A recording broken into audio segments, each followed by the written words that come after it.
because England claimed that that was its land, its territory. And of course, in the peace treaty, the Treaty of Paris that ended our first war for independence, that peace treaty gave some credence to the idea that the United States, these United States, owned or controlled some of that. But it wasn't finally settled really until the peace of the War of 1812. In the War of 1812, when Britain basically surrendered its claims, it said that what became the Northwest Territory was the territory of the United States. So a large section of land came under the control of the federal government.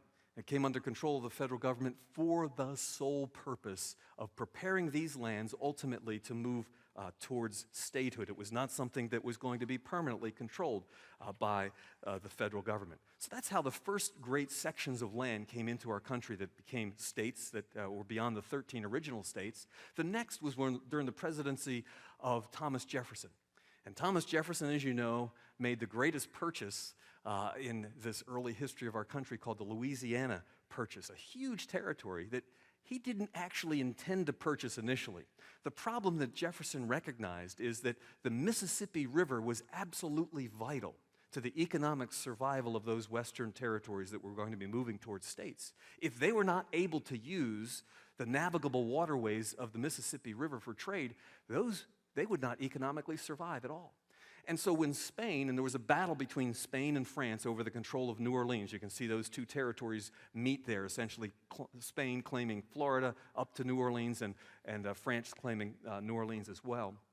At one point in time in the presidency of Jefferson, Spain shut down New Orleans and said no American goods could pass through the port of New Orleans. Well, Thomas Jefferson realized this is disastrous. We've got to change this. And so he appealed to Napoleon Bonaparte to somehow, if France and their claims on this territory, if somehow France could grant either freedom for trade for these United States or perhaps even purchase of New Orleans. The amazing thing is Napoleon said, have I got a deal for you?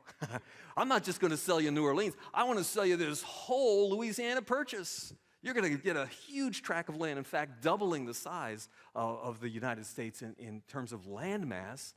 And Jefferson jumped at this, but then he kind of paused. He said, is this constitutional? And he wrestled with it so much so that he actually drafted an amendment to the Constitution that would permit the federal government to purchase this large tract of land. It's an interesting kind of purchase agreement because only a small part of it involved actual cash that went to Napoleon Bonaparte. The largest part of this purchase was an agreement that the debts owed to American citizens by the French government, by Napoleon Bonaparte and his government, would be transferred to the U.S. government. So it's just a debt swap, in a sense, that was proposed as part of this Louisiana purchase. Jefferson was thinking in the direction of amending the Constitution, and then he recognized that's going to take too long.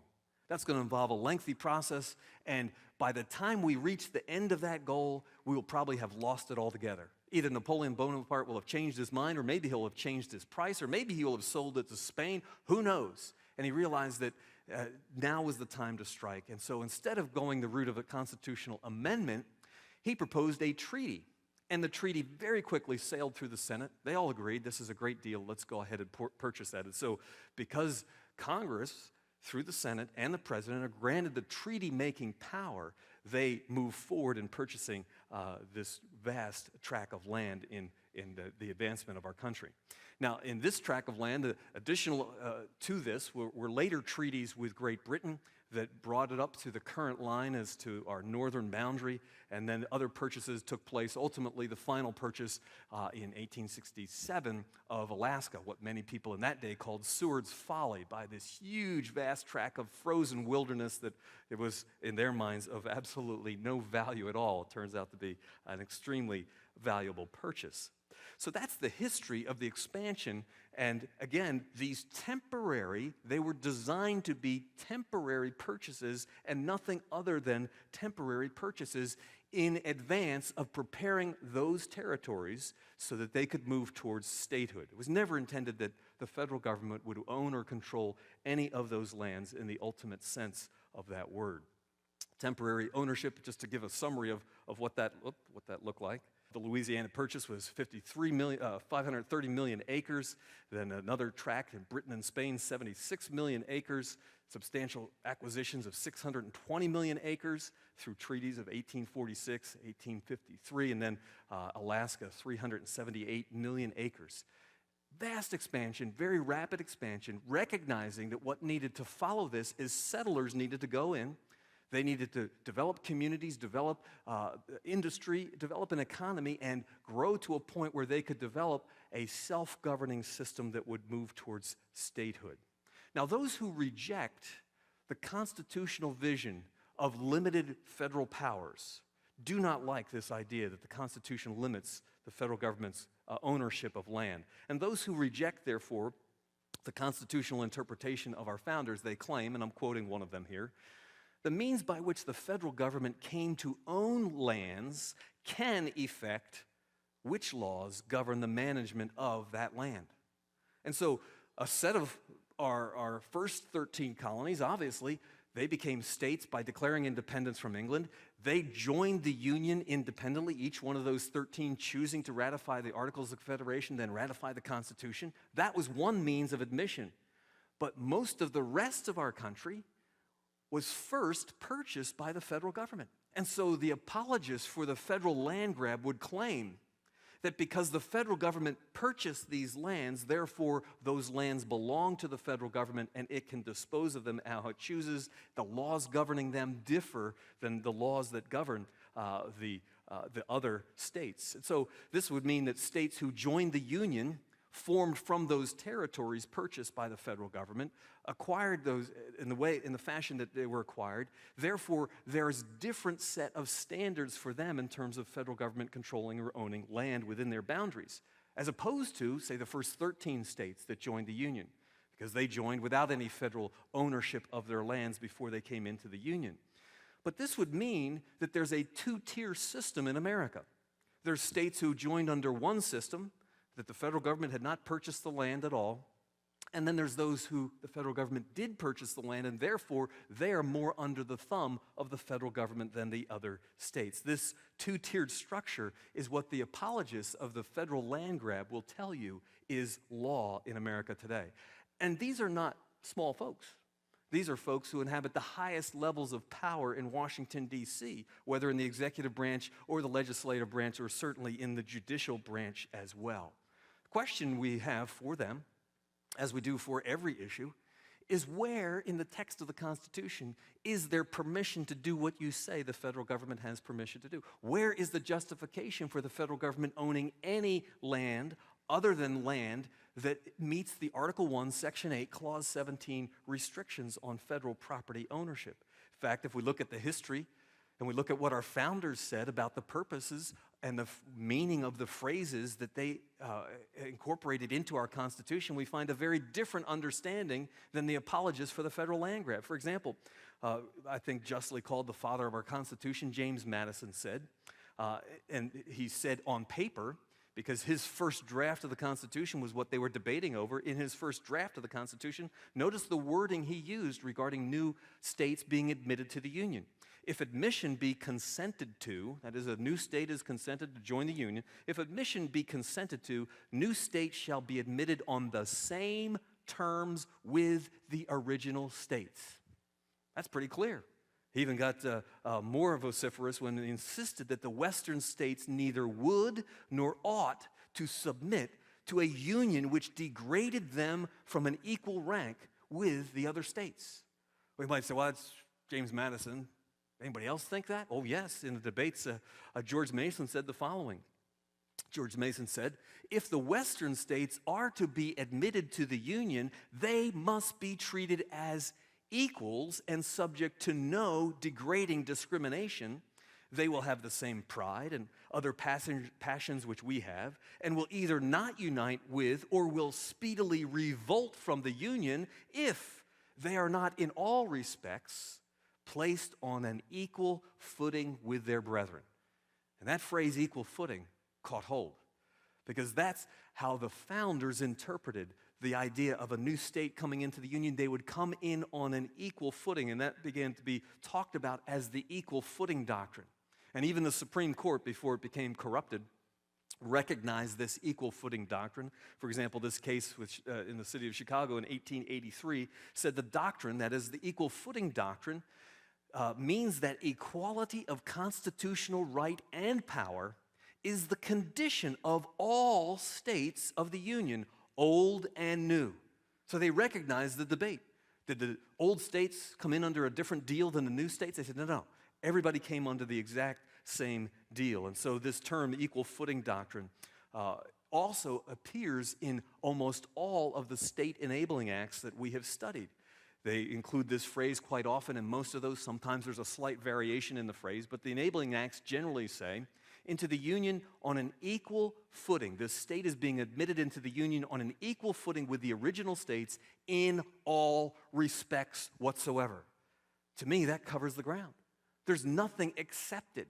There's nothing that should be different in treatment of the states that originally joined the Union versus those that were admitted later in the Union. And study any of the 28 enabling acts. By the way, when we went to look and search for 37, we only found 28. Oddly enough, that's because 9 states actually joined the Union without an enabling act at all. Vermont, Kentucky, Tennessee, Arkansas, Michigan, Florida, Kansas, Idaho, and Wyoming. And as I mentioned, California had difficulties because they couldn't get their enabling act approved. And so what they finally did is they just submitted the Constitution. They had a constitutional convention for the state. They submitted the Constitution to Congress, and actually President Taylor, in a special address to Congress, encouraged them to admit California in without a formal enabling act, although it's equivalent to an enabling act is what California had. So this equal footing doctrine, the U.S. Supreme Court has clarified in other cases that in the context of land, the equal footing doctrine has been held to mean, for example, that states have authority over the beds of navigable waterways. Think about that. It may be not an issue that you ever thought about. Who owns the bed under the Chesapeake? Who owns and controls that bed of land underneath the Chesapeake? It's underwater. Or how about the Potomac River? Or mention any body of water. Well, the Congress understood that when they bring a state into the Union, the navigable waterways in that state are under the control and owned by that state and are no longer under the control or the ownership of Congress. And this was a Supreme Court case, Pollard's Lisi v. Hagen, back in 1848, where they essentially say that the doctrine and some of the language within this Supreme Court case provides an argument that the federal government held the lands ceded by the original states only temporarily pending their disposal. That was the purpose. That was the understanding. That was the intent. And obviously, before the Supreme Court itself became corrupted, that was the understanding of what was the agreement of following the Constitution. Well, look at what is happening today. Perhaps you're less aware of this being in Maryland, but in the West, there are people in extreme distress because of things that the federal government is attempting to do to them. This past December, I guess as a Christmas present, it was December 22nd, Ken Salazar, Department of Interior Secretary, signed this secretarial order number 3310. And basically, it's an order that would lock up millions upon millions of Western lands that are currently owned by the federal government, but ranchers are allowed to graze their cattle there, timber companies are allowed to cut timber there, mining companies are allowed to mine. There's all these kind of arrangements where the land can be used by those who are making a living in the Western states. And the proposal for Obama and his gang is to lock up these and create wilderness areas that are closed. If they're closed to motor vehicles, that means you can't go snowmobiling on them. You can't take a two-wheeler. You can't take a three-wheeler. The only people that can go in is by foot. So obviously, there's no economic activity going to happen in these closed lands, millions and millions of acres. That's just one of an illustration of many, many problems that are occurring, especially in the Western lands, as they face economic hard times with the rest of us. And what they have is the federal government proposing to lock up the resources, claiming, hey, we own this, we control this, and therefore you're not able to use this. I always thought it peculiar. Haven't you seen these signs? No trespassing, state property. Excuse me, who is the state? It's you and I who have compacted together to form a constitution that formed the state of Maryland. How dare the state of Maryland tell you can't trespass on this land, it belongs to the state of Maryland. We are the state of Maryland. Who are they to say that to us? Or who is the federal government say, you can't trespass on this land, it belongs to the federal government? And that's exactly what's being proposed. In fact, the Wildlands Project, we'll talk a little bit about that later, but the Wildlands Project proposes locking up huge tracts of this country that no man can ever go into.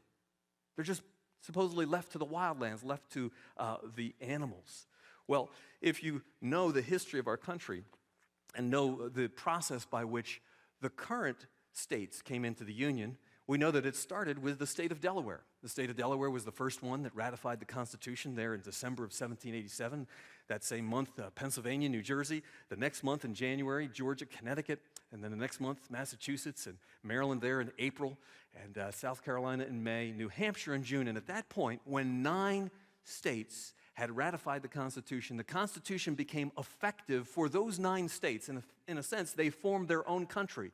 Well, very quickly we see that following them, Virginia and New York also joined the Union, and it was a year later that North Carolina did, and even later than that, Rhode Island finally, May 29th in 1790, joined the Union. Each of those, in ratifying the Constitution, was agreeing to the terms of this agreement as it was understood by those who ratified it. Now, beyond those states, the very first state after the Constitution was ratified was Vermont. Vermont had no enabling act because it joined the Union in a dispute between New York. New York State claimed to control that territory, and New Hampshire claimed to control that territory. When both states agreed, we're going to let go of that territory and let that territory become its own state, Vermont crafted a constitution and joined the Union. Kentucky, it was ceded by the state of Virginia, that large section, and it proposed its own constitution with no enabling act, joined the Union. Tennessee, likewise, ceded by North Carolina, joined the Union. And so none of these had an enabling act. In other words, there was no congressional piece of legislation to talk about what's supposed to happen as this state joins the Union. The very first one we have this with is the state of Ohio, which joined the Union in March 1st of 1803. So the first enabling act that we were able to study and examine is the one of the state of Ohio. Now you remember, Ohio was part of this great Northwest Territory. That is the territory north and west of the Ohio River. It was the first state formed out of that territory. And if we were to chart the growth and development of the states, we see in dark red the first 13 states, and then immediately after that, you have Kentucky, Tennessee, and Vermont joining next, and then Ohio is the very next state. And so when we took a look at Ohio's Enabling Act, I was very surprised that this early in the history of our country, back in 1803, this is what the Congress was already saying. Section 1 just says that the state shall be admitted into the union upon the same footing with the original states in all respects whatsoever. Good, okay, that's a good start. But then it goes on in Section 7, say, in the third part of Section 7, 1/20th part of the net proceeds of the lands lying within the said state sold by Congress from and after the 30th day of June next. And if you compare your calendar dates, you discover 30th day June next was 1803, 3 months after the state of Ohio was admitted into the Union. So 3 months after they were admitted to the Union, what's Congress doing? Congress is still selling land within the sovereign boundaries of the state of Ohio. And notice what it says it's going to do.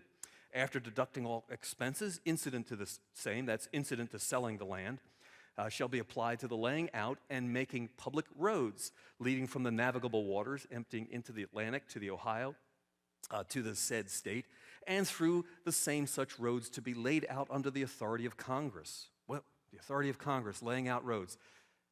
Making money off of selling land, taking that money after all of its expenses were paid, and then using that money to build roads in the state of Ohio based upon Congress's decision as to where and how those roads were going to be. Well, if I read Article 1, Section 8, and you ought to read it carefully, you'll see that, yes, Congress does have power to make roads, but only post roads. And if you notice the language here describing the roads that the federal government is going to build in the state of Ohio, they are not post roads. They're not specifically anything to do with postal. It's more like we're going to create a transportation system to all the navigable rivers in the state of Ohio.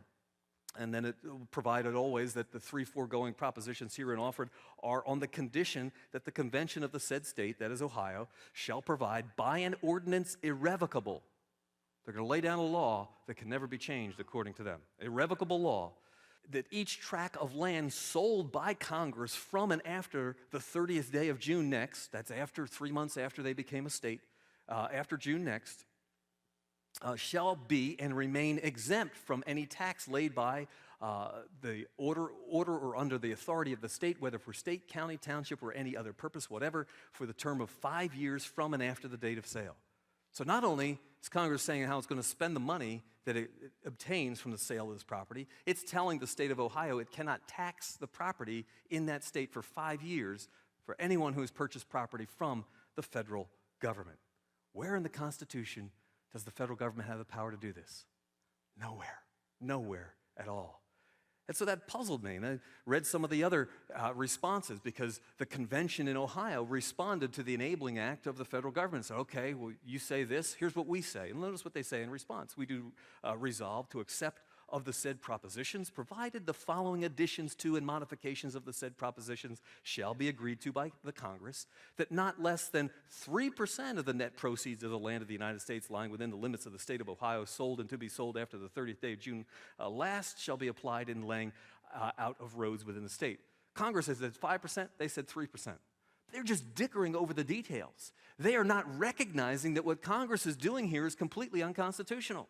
That Congress is violating the law in the very enabling act that it's proposing, by which Ohio would become a state in our union. Well, where did they get the language? Where did they get the idea for doing what they did? I believe it came from the Northwest Ordinance. The Northwest Ordinance, a very famous document that the Congress enacted before our Constitution was ratified. Section 4 of that says the legislatures of those district or new states shall never interfere with the primary disposal of the soil by the United States in Congress assembled, nor with any regulations Congress may find necessary for securing the title in such soil to the bona fide purchasers. No tax shall be imposed on lands, the property of the United States. There's where the idea came from, that the Congress was following in the Enabling Act for Ohio. They were taking the words of the Northwest Ordinance and say, hey, this is the law that we will follow. Notice what it goes on to say in Section 5 of the Northwest Ordinance. And any of the said states shall have 60,000 free inhabitants therein. Such state shall be admitted by its delegates into the Congress of the United States on an equal footing with the original states in all respects. Excuse me? In all respects? Equal footing? No. They're saying they're going to control land and they're going to sell land in that state. That's not the equal footing in which the first 13 states entered the Union, or which Tennessee, Kentucky, or Vermont entered the Union. Then it goes on to say, and shall be at liberty to form a permanent constitution and state government, provided the constitution and government be so formed, shall be republican and in conformity to the principles. So what was taking place in Congress there at the beginning of the 19th century was that they were taking the law called the Northwest Ordinance as superior to the Constitution. And in spite of the fact that the Constitution said they cannot do this, they were doing it in accordance with the Northwest Ordinance. And so that raises the question, which came first, the chicken or the egg, right?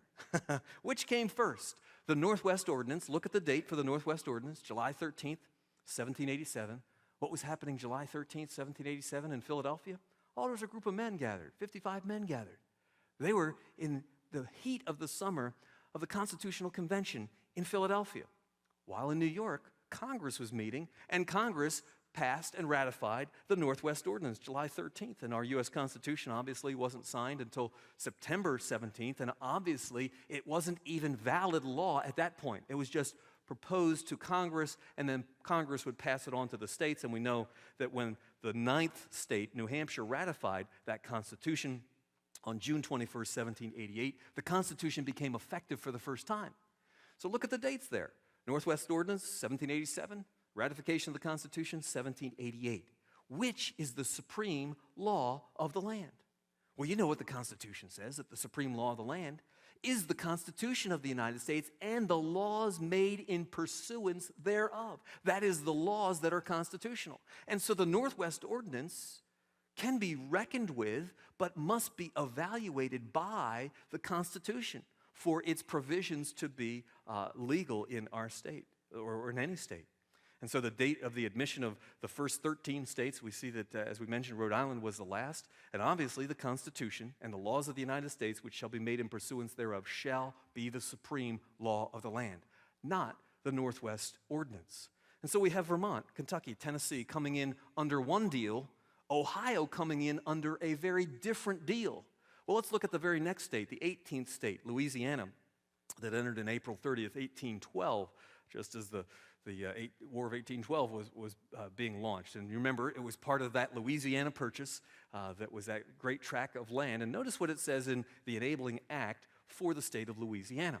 Section 3 says, and provided also that the said convention, that's the convention in Louisiana, shall provide by ordinance irrevocable, here's this language again, irrevocable, without the consent of the United States, that the people inhabiting the said territory do agree and declare that they forever disclaim all right or title to the waste or unappropriated lands lying within the said territory. What?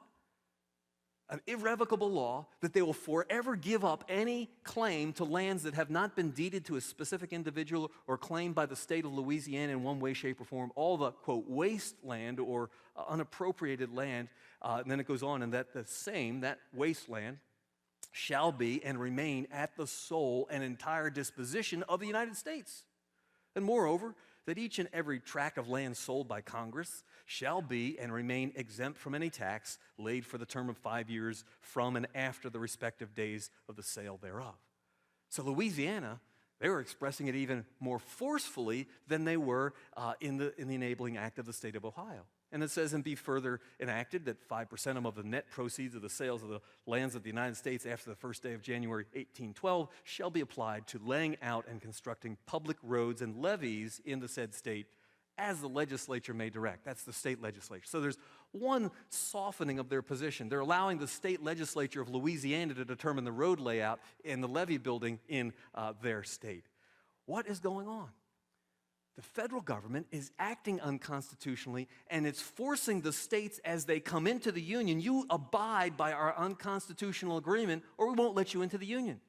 That's what was taking place in these very, very early days in our country. And we don't have time to look at all the rest of these, but it's a fascinating study. Many of these states, there was all kinds of battles that were taking place politically that led up to the introduction of them into the United States. So many of these are very interesting. Notice that Arkansas and Michigan have no enabling act. Then we go to Florida with no enabling act. Kansas, bleeding Kansas, there was no enabling act that they agreed to.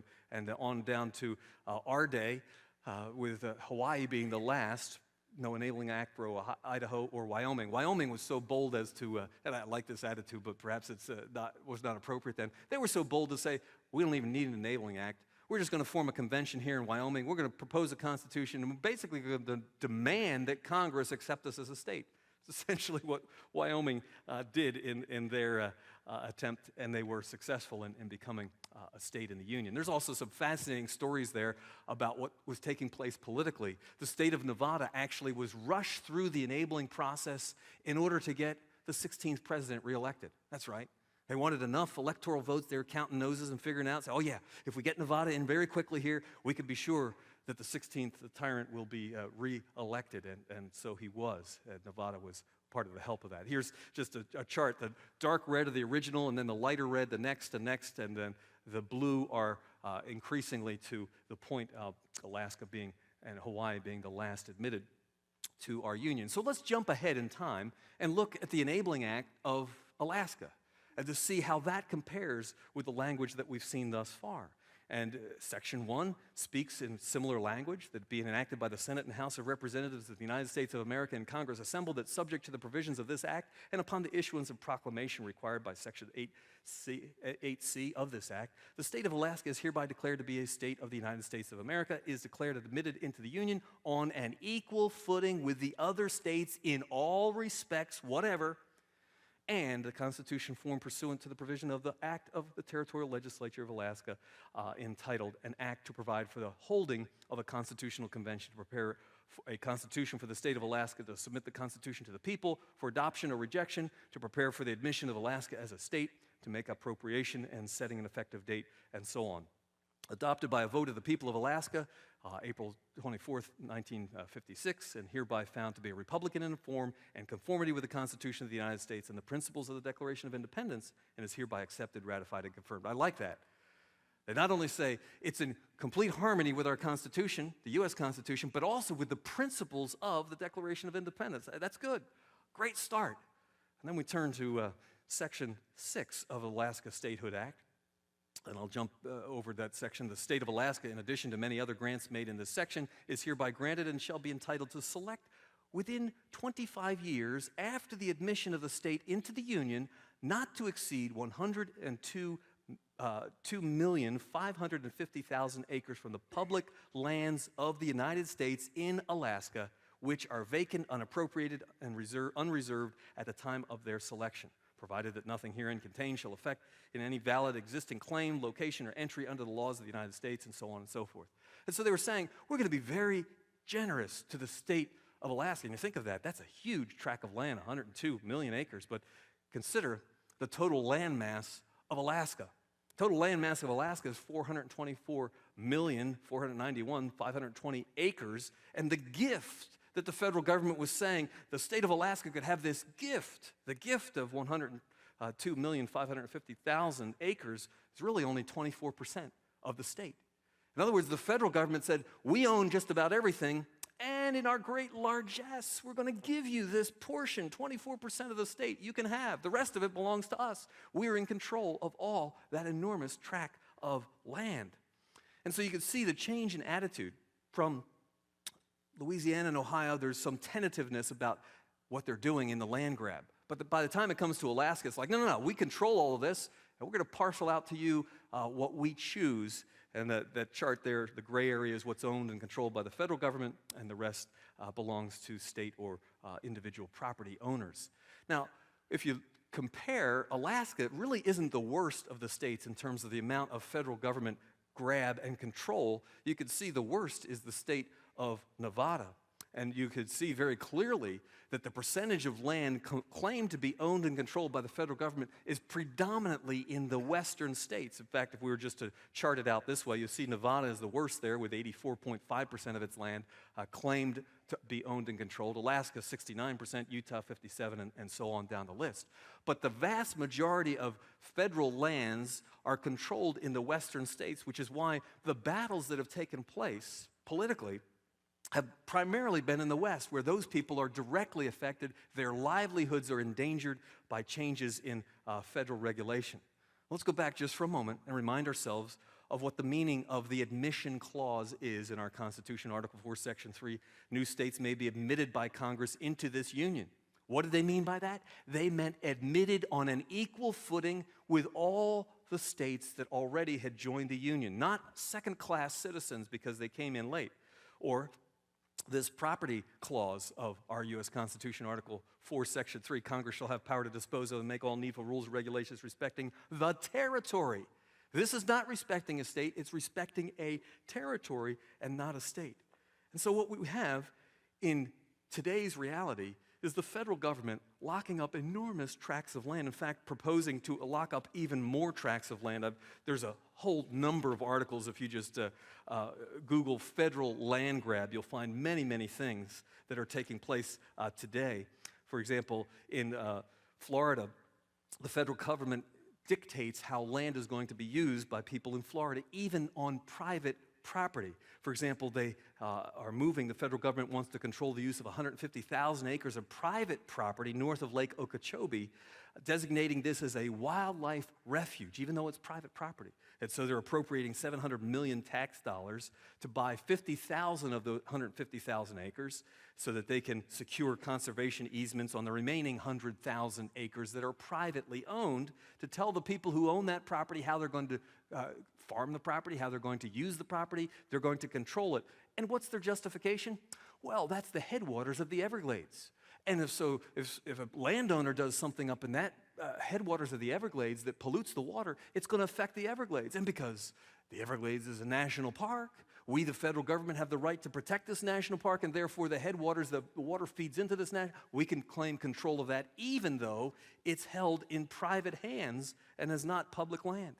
Out in Utah, The Department of the Interior has issued, as I mentioned, this Secretarial Order number 3310, and it is designed to take control of federal lands to permit nothing to be done with it in terms of grazing, mining, logging, or even certain activities that just the average individual wants to get out off-the-road vehicle or things like that will be restricted. They are not permitted to take place. So many of the western states are recognizing they have a Leviathan in Washington, D.C., dictating the use of land in their state. The worst of states is really Nevada. Nevada, huge tracts of land. This chart here shows the percentage in each county that the federal government owns, and the least of these is 40%. That is the counties right there around Las Vegas.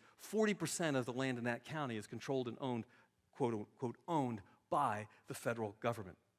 This is all unconstitutional. This is all against the design our founders crafted for us in terms of a limited federal government. So the question is, what can we do about this? What should we do about this? Well, there are solutions, and the solutions are primarily these two words: nullification and interposition. If you've been here before, you've known Michael has taught an excellent DVD on interposition. We've had others teach on nullification. Nullification is to say a federal law that is unconstitutional is null and void, and the state has a responsibility to recognize that federal law is null and void. You talk to most legislators in Annapolis, and you ask them, what are you going to do this legislative session? You won't hear one of them. Well, maybe there's one or two that would even peep the idea that they might nullify something that the federal government does. There are other states that are moving in this direction, talking about nullifying Obamacare or things of that nature. But nullification is what states are charged with doing, protecting us when the federal government acts outside of its charter, acts outside of its Constitution. Interposition is for them to take an active role in protecting us from unlawful actions on the part of the federal government. And praise God, there's some states that are getting this. For example, the state of Utah, legislation approved with the House and voted 61-9, state jurisdiction of federally managed lands joint resolution. It's a resolution, which means doesn't have the teeth of a law, but it's putting the federal government on notice regarding these federally managed lands. And notice some of the language that is proposed in this resolution. Be it resolved that the legislature of the state of Utah calls on the United States through their agent Congress to relinquish to the state of Utah all right, title, and jurisdiction in those lands that were committed to the purposes of this state by terms of its enabling act, compact with them, with Congress, and that now reside within the state as public lands managed by the Bureau of Land Management that were reserved by Congress after the date of Utah statehood. So they realize they're looking back to the Enabling Act. But the Enabling Act for Utah has some of the same problems that we've looked at already with Alaska or the other state enabling acts that grant the federal government control of power over land that they do not constitutionally have power over. Other solutions, actually this particular piece of legislation continues. The federal trust respecting public lands obligates the United States through their agent Congress to extinguish both their governmental jurisdiction and their title on the public lands that are held in trust by the United States for the states in which they are located. So they understand, and they're appealing to Congress to extinguish its claim to own this property within the boundaries of the state of Utah. It continues, and if this is not done, the resolution said, the state is denied the same complete and independent sovereignty and jurisdiction that was expressly retained by the original states, and its citizens are denied the political right to establish or administer their own republican self-governance, as is their right under the Equal Footing Clause.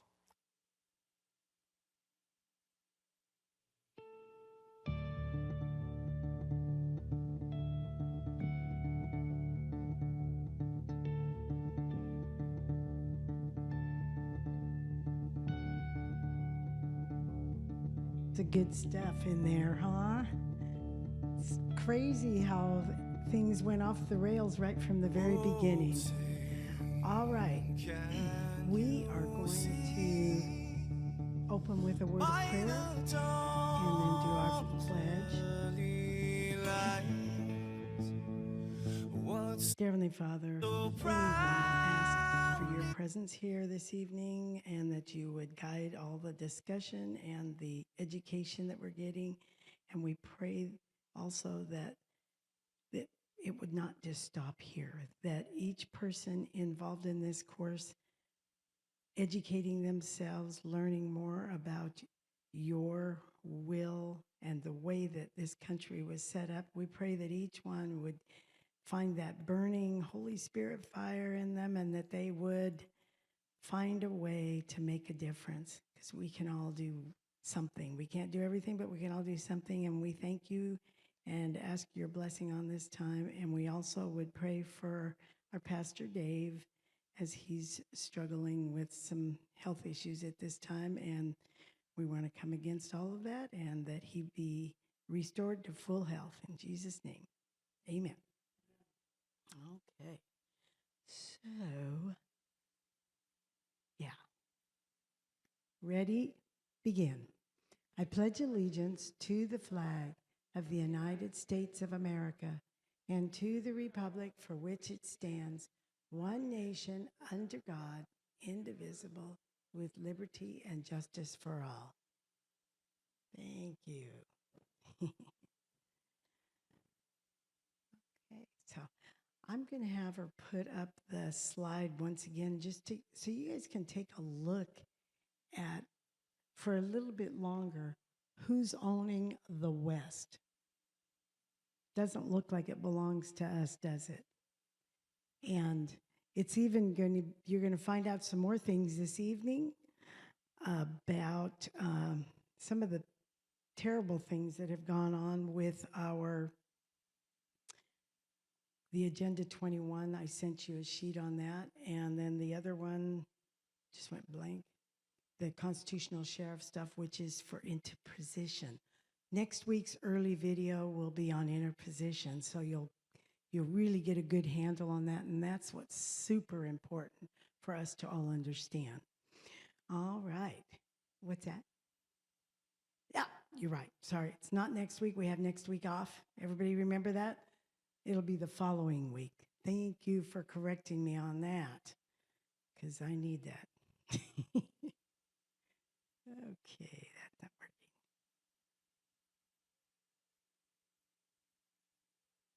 So, we are going to be talking about a lot of different things tonight. Like I mentioned, interposition. There's one that's called the Doctrine of Lesser Magistrates. And we are going to be using the examples of the county sheriff to enforce. Yeah, we're going to talk about it later, though. I wasn't showing them right now. But since you got it out, we're going to talk about it just a tiny bit. This is the Doctrine of Lesser Magistrates. We will be seeing a short video on that later on this evening. It's by Matthew Trujillo. And that would be one you should write down in the front of your book in case you want to pick it up, because I think all of our leadership needs to understand that, and people underneath them, because they are the ones that have to stand up against the federal. And like we were learning about the boundaries, the federal land grab last week and this week. And then the other one is the county sheriff. And we will be talking about him later, and I'm sorry I'm turning around on you. But this was by Richard Mack, Sheriff Richard Mack. You may have heard of him. And he wrote, "The county sheriff is America's last hope against tyranny." All right. And then we are also going to be, that's easier. Constitutional jurisdictional boundaries. We learned a little bit about that last week as well. Understanding Agenda 21 and how it violates the Constitution and how to work to defeat it. We're also going to be learning the original intent of the terms general welfare and necessary and proper. Okay? So let's talk just a little bit about the law. Oh, no, wait, I was going to do something first. Is anybody all caught up in all their homework? Have you been able to just keep up with the homework? Not necessarily all the extra reading, but if you've kept up in your book. Anybody kept up in their book? Cortland?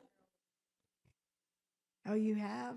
All righty. Well, I'm giving them. Whoops, where did it go? Here it is. It's not that great a book, maybe, but it's What Has the Government Done with Our Money?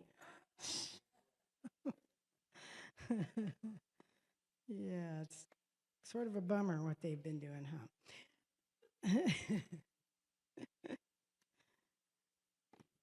Yeah. Sorry, I forgot to turn to the page that I wanted to start with. Okay.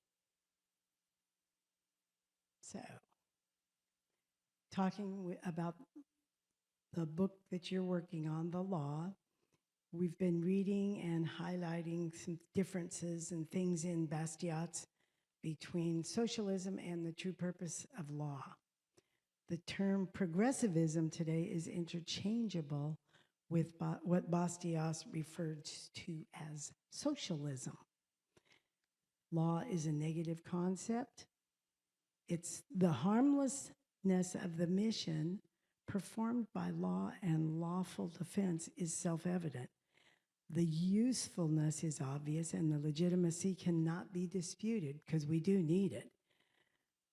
As a friend of mine once remarked, this negative concept of law is so true that the statement, the purpose of the law is to cause justice to reign. It's not a rigorously accurate statement.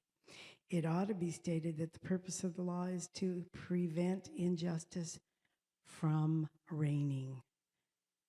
If you've got bad laws, you're not going to be having justice. In fact, it's injustice instead of justice that has an existence of its own. Justice is achieved only when injustice is absent, but when the law, by means of its necessary agent for force, because if you've got the law, you've got force behind it, making it applicable, right? Forcing people to comply. It imposes upon men a regulation of labor, a method or a subject of education, a religious faith or creed, and then the law is no longer negative, it acts positively upon people. Did you have something you wanted to say? So when we're talking about the absence of injustice, that's the absence of plunder. Remember we talked about plunder? And socialism is the tricky word. It comes out in really nice, if you've noticed it in the media, it comes out really appealing and it uses all these kind words in that. So that's the danger of socialism. It hides behind really nice flowery words, and that's what makes it so dangerous. And that's why people fall for it, because it sounds nice and sweet. We just want to help people. The other, false philanthropy, and you'll learn a little bit. We have a great little video clip on false philanthropy. Yeah, on false philanthropy. We're also going to be learning in the law, as we go through it, they talk about false philanthropy a lot. People just want to feel good about themselves.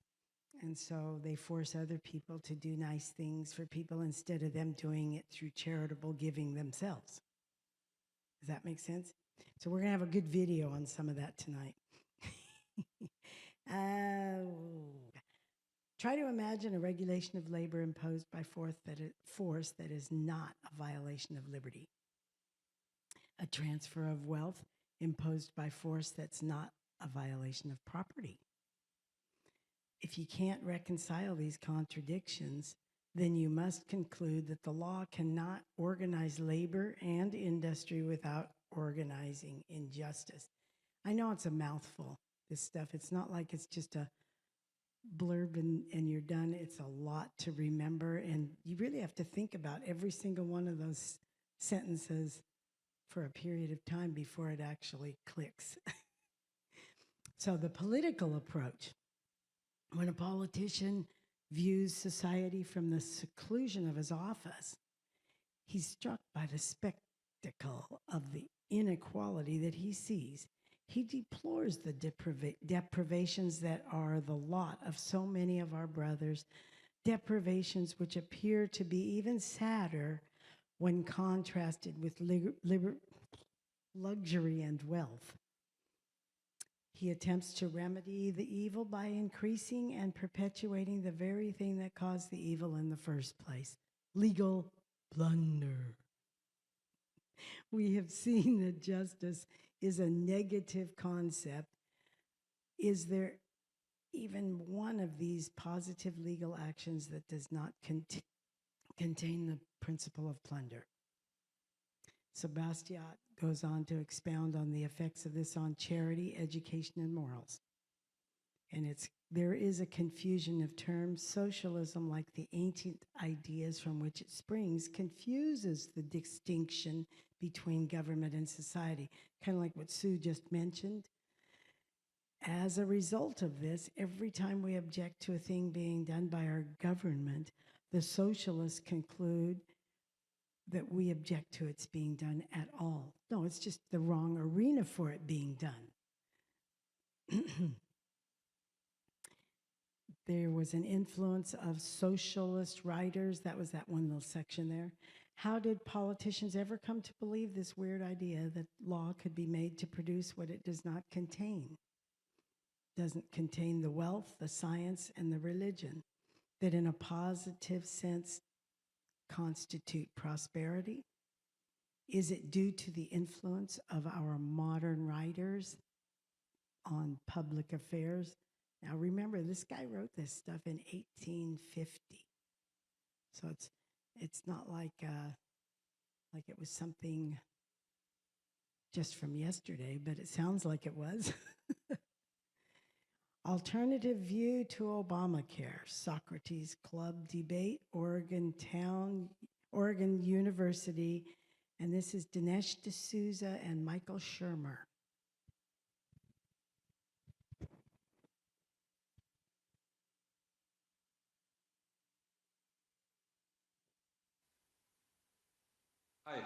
In my understanding of Christ's teachings, taking care of the poor and the sick were of the utmost importance, and so I was hoping both of you could talk about why you don't think that universal health care is a very important issue to Christians these days. Thank you. Wow, universal health care. Well, it depends what you mean by take care of the health of everybody. Yes, of course, we're all in favor of that. Everybody should have health insurance. Insurance goes back centuries, the idea. It's a great idea. The question is, who should pay for it? How should this be paid for? What's the most efficient way to make sure everybody gets that coverage? And that's just, I think that's more of a political issue than a Christian religion moral issue. Yeah, I think there's also the question of, I think the question is often ignored in these contexts is that whenever the government is involved, there's an element of compulsion. Yes. And the effect of compulsion is always to strip the virtue out of a transaction. If, Michael, if you and I are walking on the beach and I'm hungry and you have a sandwich, and I say, Michael, I'm hungry, give me your sandwich. And you say, yes, here it is. I say, thank you. Now, that's a moral transaction. You feel good about having done something good. I feel a sense of obligation. Maybe someday if I'm doing well, I'll share my sandwich with somebody else. But now here's a third situation. You and I are walking on that same riverbank. I'm hungry. You have a sandwich. And here comes Obama on a horse. He gets off the horse, puts a gun to your head, and says, Michael, turn over the sandwich to Dinesh. And so you do. And then he puts his gun back and he drives away. Now, the outcome is the same. I mean, I have the sandwich. But the moral content of that transaction is completely different. You deserve no moral credit. You didn't give willingly. I don't even feel a sense of gratitude. I feel a sense of entitlement. I feel that you actually owe me 7 sandwiches, but you only gave me 1. So you can see how the whole thing is confused when you bring in the element of coercion. Indeed.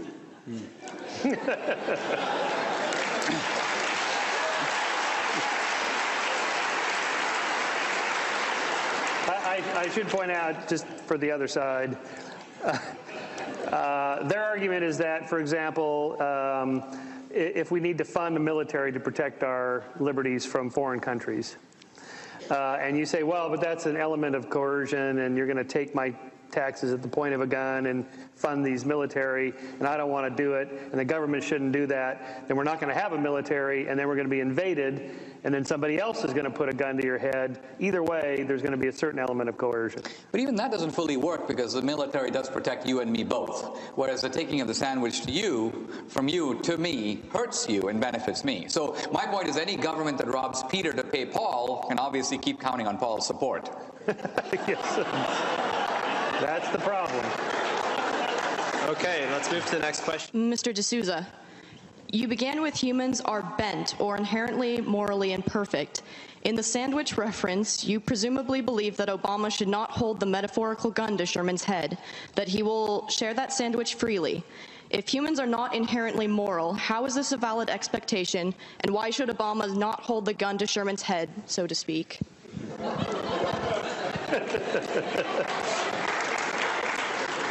Mr. D'Souza? Because the guy holding the gun is no better than the guy to whose head he's holding it to. So in other words, sure, if Michael Shermer may be a selfish guy who wants to keep his sandwich. But nevertheless, let's consider the motives of the guy with the gun. Is he contributing his own sandwich? No. He's taking Michael Shermer's sandwich and giving it to someone else and then proclaiming himself to be a morally wonderful human being. Look, I'm not denying the core principle involved here, right? I'm simply saying that here we are as a country, and for 2 centuries we've had people pulling the wagon. And we recognize, and I would agree, that there is a group of people, and you can disagree about how many, but I would say about 10% of people who are weak and disadvantaged and need to sit in the wagon and have the rest of us pull that wagon, okay? Now, again, you can disagree about how many people should be in the wagon, but that number of people has been increasing considerably. This was kind of what Romney's getting at, that at some point there are more people in the wagon than there are pulling. And then people who are pulling begin to think, well, maybe I should stop pulling and get in the wagon. It's kind of nicer in the wagon. And what my criticism of Obama is, instead of saying, listen, I really want to thank the people who are pulling the wagon, he goes, the people who are pulling the wagon are greedy, selfish, and materialistic, and the people sitting in the wagon are wonderful. He is morally demonizing the wagon pullers and championing the superior morality of the guys who are sitting in there. And all I'm saying is this is an inverted morality. The guys who are actually contributing to help the disadvantaged, these are the sacrificial people of our society, and they're the ones who deserve a little more credit. Next question, please.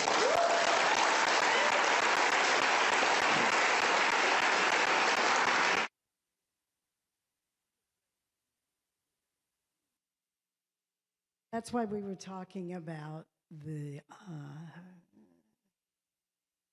false philanthropy. That's kind of a good example of it. Sometimes my brain just stops working right in the middle of a sentence. So we sent you an email this week. It's entitled Constitutional Sheriff in Action. We're going to kind of read through that. I guess I'm going to have to read it because I think it's going to be a little too hard for you guys unless I walk around with the microphone. What's that? Yeah, you have it in your papers. If you didn't get one, they're sitting right up here so you can grab one. Yeah, we'll take turns. How's that? So the county sheriff is the only elected law enforcement position in the nation. It would seem that one of the best ways to get elected county sheriff these days is to campaign against the encroachments by the federal government on basic rights guaranteed by the U.S. Constitution. Sheriff Brad Rogers is a member of the Constitutional Sheriffs and Peace Officers Association, We talked just a tiny bit before about, yeah, this is the thing that got them going, because back in the 93-ish,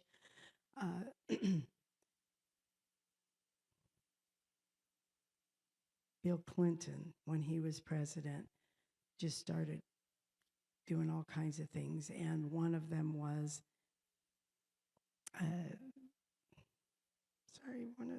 the Brady bill, where they were going to be forcing the counties to go around and spend all kinds of money to take weapons away from people.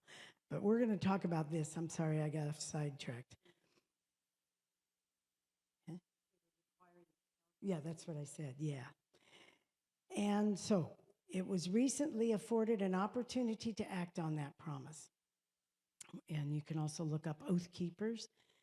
In 2011, Sheriff Rogers of Elkhart County, Indiana, stood up for one of his constituents, raw dairy farmer David Hochstetler, who was being subpoenaed to appear before a federal grand jury in Detroit, exploring felony charges in connection with his distribution of raw milk. It's not like anybody's ever drinking raw milk before in America or in the world. Hochstetler had undergone repeated inspections by federal regulators, culminating in this subpoena. His situation prompted Elkhart County Sheriff Brad Rogers to intervene, telling Hochstetler, "I will protect you in Elkhart County. I cannot protect you in Detroit. So if you go to Detroit, I'm not going to be able to help you. Are you ready for some sparks to fly?" And Hochstetler said he was. You want to read?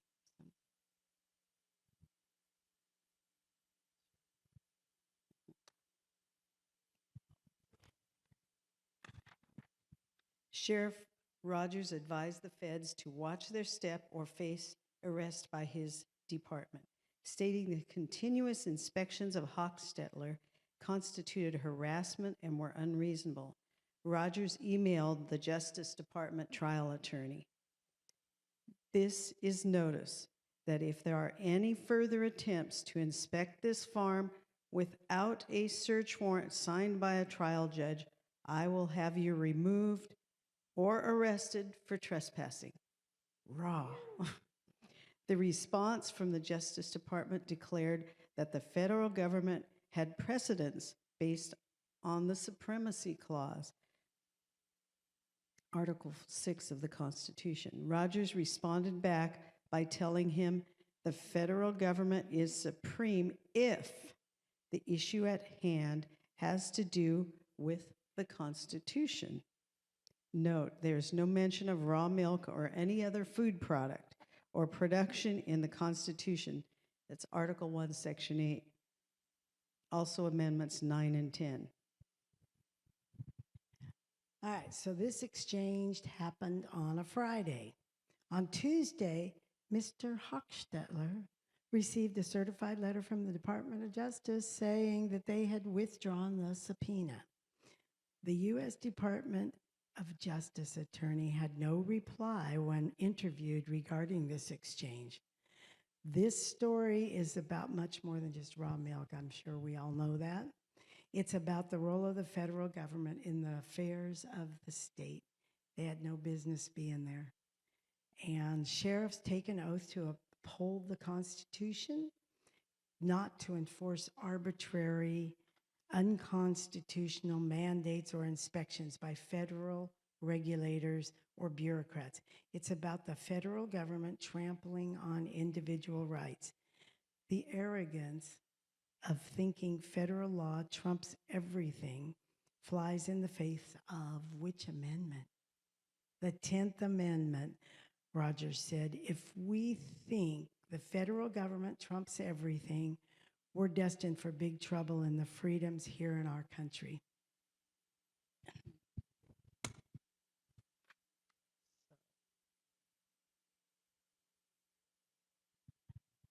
I know we haven't gotten quite to all of the amendments yet, but anytime you want during class, you can look them up in your little books. And I also wanted to make sure everybody got one of the Article 1, Section 8s, because we will be talking about that today. They're sitting up here. It's just an easy reference thing for you. And there's also the note pages if you didn't get yours yet. Did you have something? Yeah, one of the things I wanted you to notice, because we brought it up last week, was the Declaration of Independence, and it was the grievance number 4 about the king has called together legislative bodies at places unusual, uncomfortable, and distant from the and distant is the easiest way to say it, for the sole purpose of fatiguing them into compliance with his measures. So they were talking about the king there, and what did they do here? They issued a search warrant and said, you have to go out of state or far away in order to deal with us. And the sheriff said, I can't protect you if you leave my county. Fatiguing them into compliance. So we're really going to learn how we can get beyond this and change things in our own small hamlets.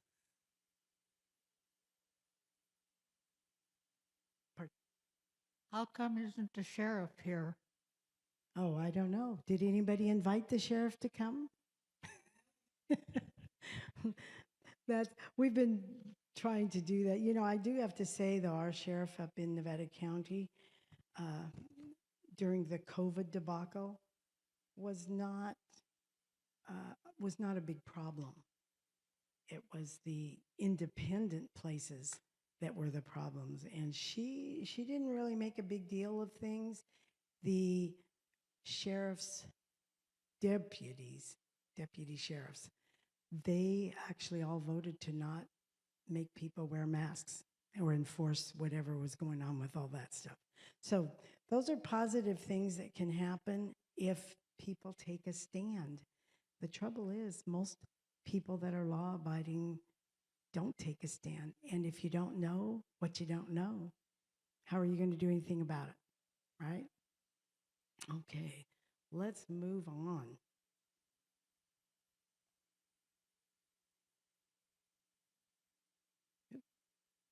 I believe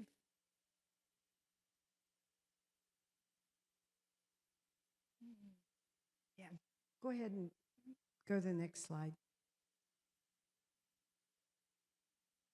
Yeah, interposition is the act of us, and this is one of those definitions that we really want you guys to grab hold of.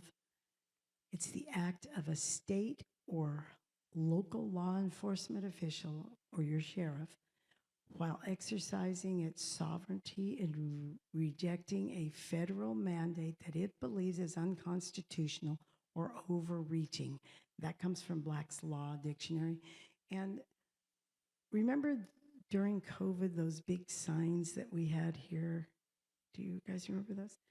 They're great. I still have mine hanging at my house. Yeah, okay, I didn't notice him here, but that was the right thing to do because people, and you know, I do want to add this disclaimer. A lot of those people don't know anything either. And they're just followers. They're just doing what they're told.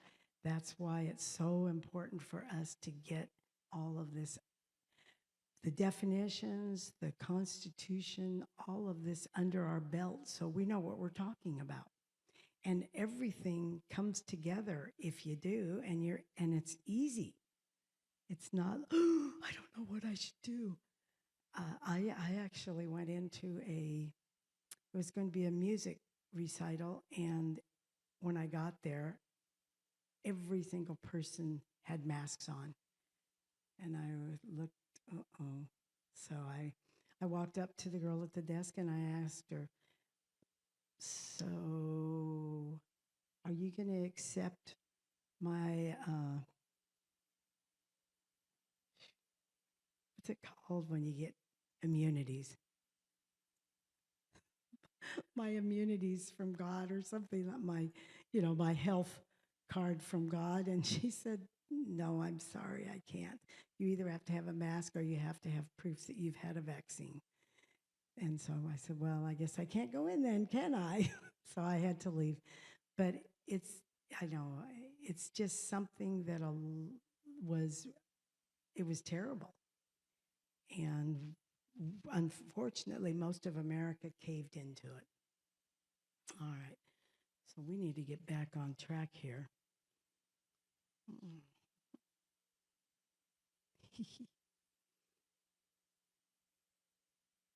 think there's that.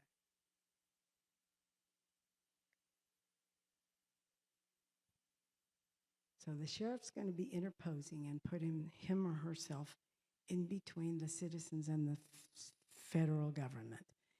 The citizen and the state that is acting outside their legal authority, and he or she uses that to protect, they're being protected by the U.S. Constitution when they're standing up for their constituents. And I just think that's great. I got on the wrong slide for some reason. I don't know what happened to me.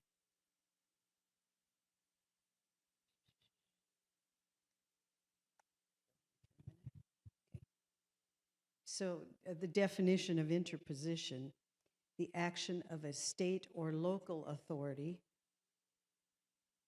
while exercising its sovereignty and rejecting a federal mandate that it believes is unconstitutional or overreaching.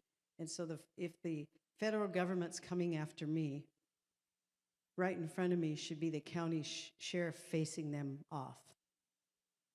And it could also be, police. The sheriff is an elected official. That's the difference. Police are not elected, they're appointed. But that's what should be happening. They stand off, and if they back off, that's this Hochstetler case. The sheriff stood up for him, and the federal government backed off. We've watched too many movies over the year, right, where maybe there's a murder or something in a county that's happening, and all of a sudden, here comes the FBI.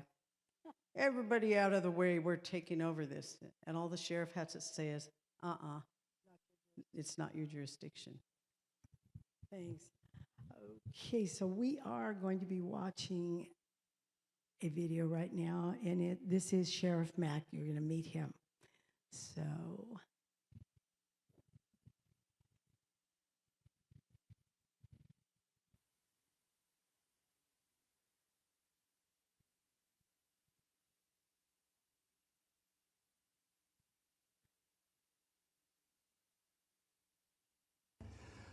My name is Richard Mack, and I'm the former sheriff of Graham County, Arizona.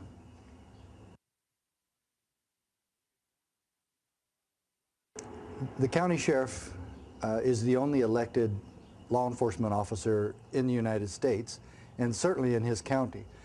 So he's the only official that reports directly to the power source. In other words, he's not a bureaucrat. He wasn't appointed by some other body. He reports directly to we, the people. And so he is sovereign in that regard because he reports directly to the other sovereigns. And that's why the sheriff is the ultimate authority. He's not a bureaucrat from Washington, D.C. The President of the United States cannot tell your sheriff what to do. And so certainly none of the other auxiliary departments underneath the President can tell the sheriff what to do, and that includes the IRS, the EPA, OSHA, FBI, DEA. Any of those agencies cannot tell the sheriff what to do. But when they're in his sovereign jurisdiction, he can tell them what to do. The question is, will he? It's really alarming how many peace officers, policemen, law enforcement officers, sheriffs, chiefs of police, who have actually taken an oath of office to uphold and defend, protect and preserve the United States Constitution. And then when you present them with that thought or idea that that's exactly what they should be doing, they claim that it isn't their job to uphold and defend the Constitution, that which they've already sworn an oath to do. And so that's what really I find very disturbing. But I think it's the evolution that has taken place in our country today. And also it's a result or a consequence or a branch of what's wrong with America. America is off track. We have replaced our Constitution, which was the bulwark of our freedom in this country, with political agendas, political selfishness, and ultimately political correctness has replaced our Constitution. And so is it any wonder that we're so far off track? And my message is law enforcement owns part of that problem, and we need to correct it.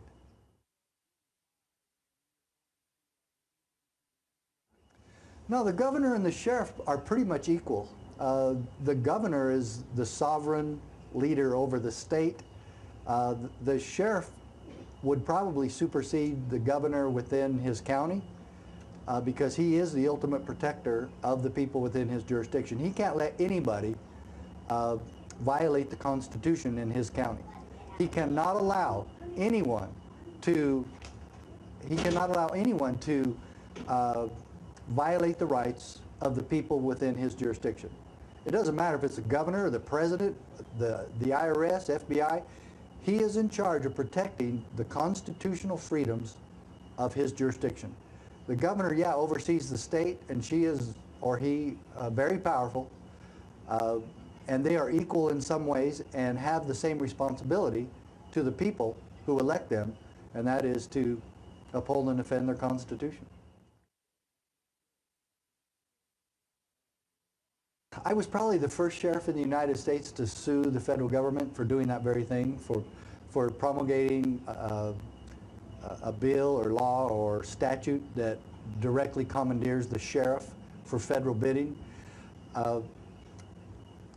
As I look back, you know, I'm really grateful that we won a case at the United States Supreme Court, and I still have yet to see if, throughout American history, that there's been another case won at the Supreme Court by a sheriff, by a sitting sheriff.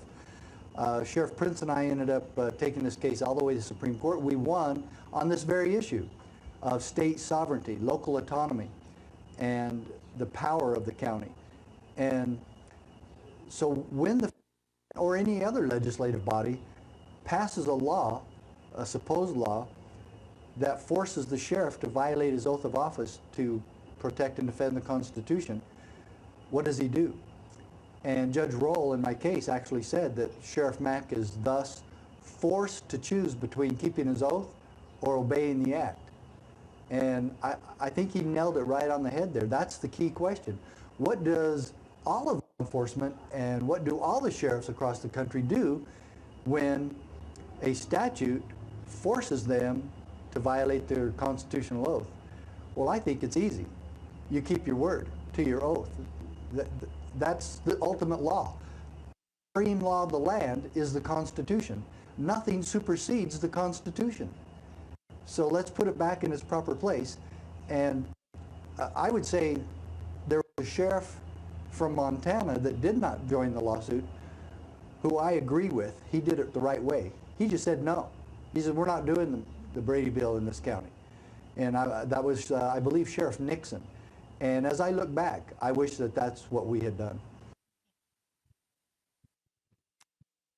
That's right. It's too bad that they even had to do that, right? Okay, so where'd it go now? There it is. So he's part of an organization like we talked about a few minutes ago, that's the Constitutional Sheriffs and Peace Officers Organization, CSPOA.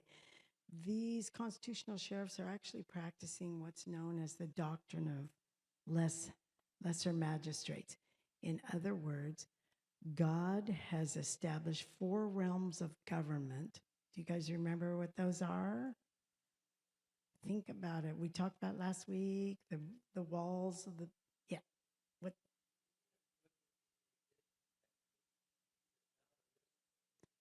Some precedent now. Yeah, it's good that he did do that case. But I think what he was saying is that he should have just told them no. And it got nullified that way. And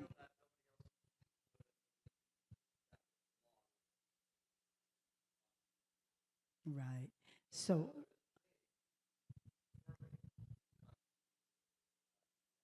so the Constitution is still alive and well. I agree with you. There's a lot of people that want to replace it, and they've got one waiting, but it's not going to be one we would want.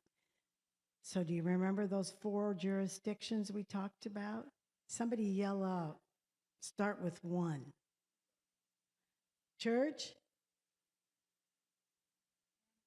Family? God? Well, that's part of church. Yeah. But remember, there were 4 walls. God's over the whole thing, over everything, overarching. We had, and what about point at yourselves. That's where we start, right? Then it goes to family, then church, and then civil.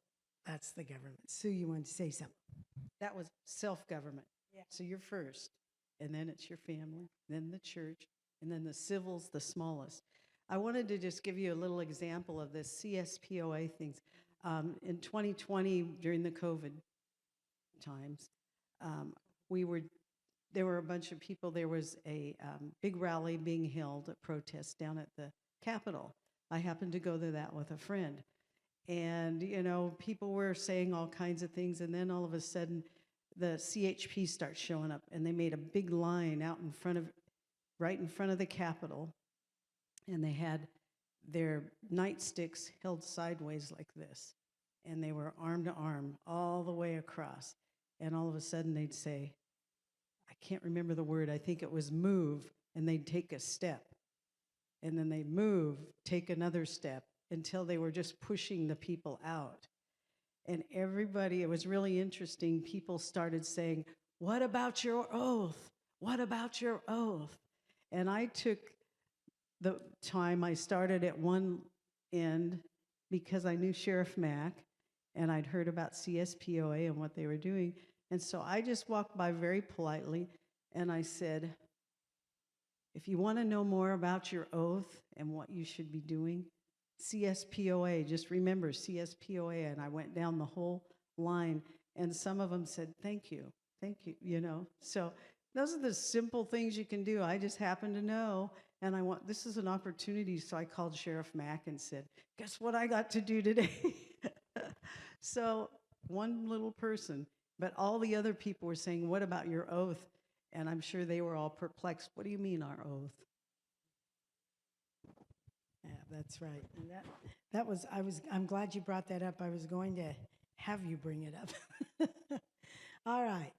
So the next question I have for you is, within the civil government, there are 3 levels. Can you name those?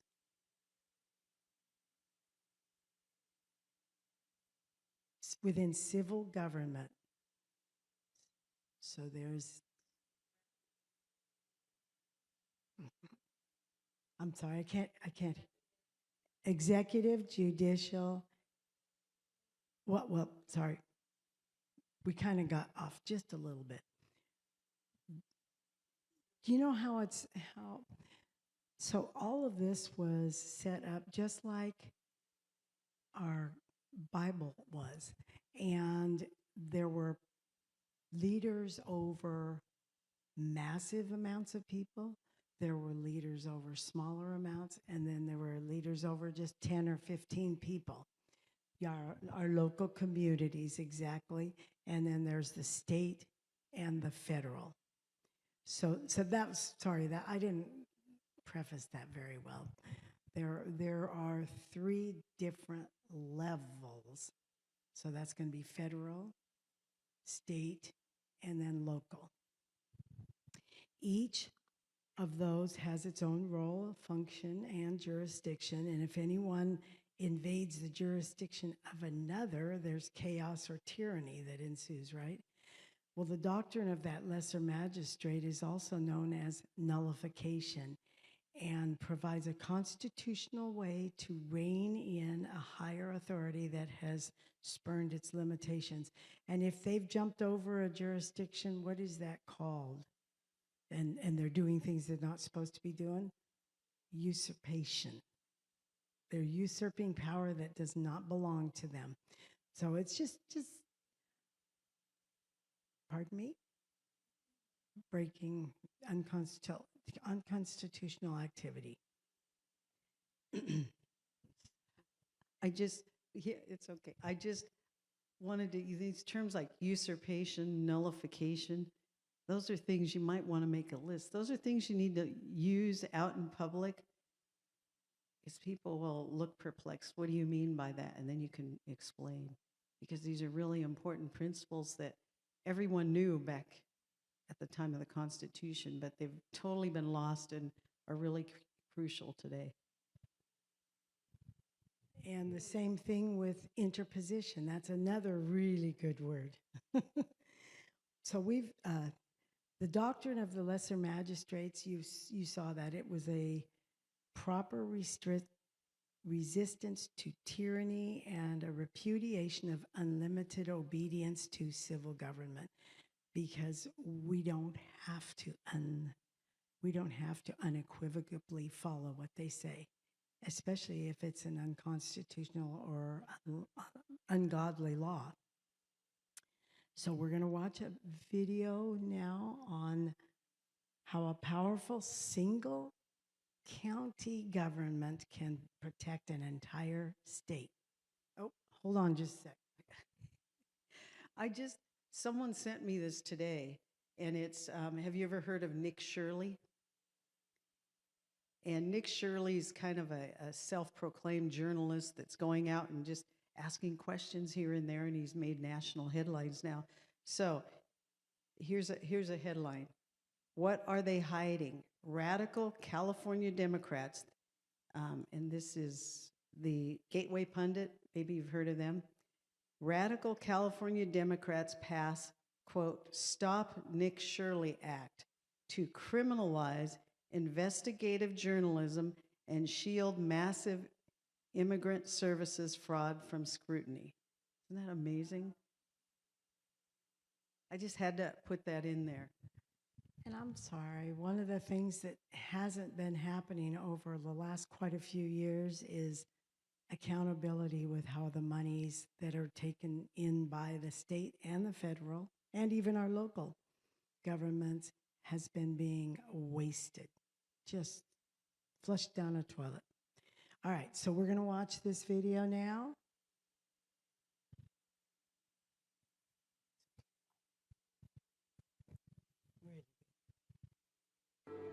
Let me show you the authority and power of a county. Remember nearly 2 years ago now when all this began and these governors were coming out with their little draconian decrees like every 72 hours? Well, J.B. Pritzker is the governor of Illinois. In May of 2020 came out with his latest draconian decree, and it was this: if any businessman anywhere in the state opens their business before I say you can open your business, you will now be arrested and charged with a crime. And only one county, in a state of 102 counties, only one county, Madison County, that sits down on the Mississippi River directly across from St. Louis, they were the lone county to respond. The very next day, they brought their county board together and they issued their own decree.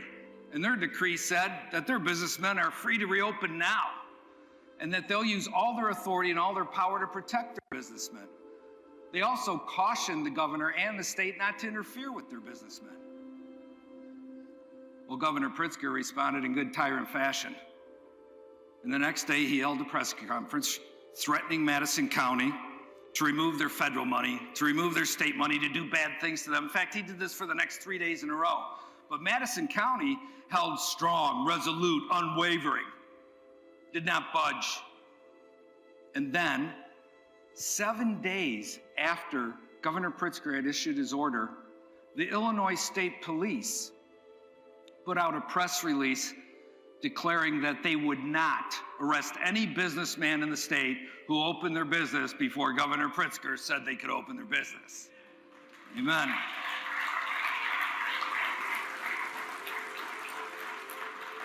They had decided to stand with Madison County. And the very next day after that, Governor Pritzker rescinded his order. That is the doctrine of the lesser magistrates demonstrated. That is the interposition of the lesser authorities. That is the authority and power of a county. Had it not been for that one lone county, all of Illinois would have remained under that draconian decree of Governor Pritzker. And by the way, the man who heads up Madison County's board is a Christian brother. And he had read my book on the doctrine of the lesser magistrates 2 years earlier. They knew what their duty was. Amen?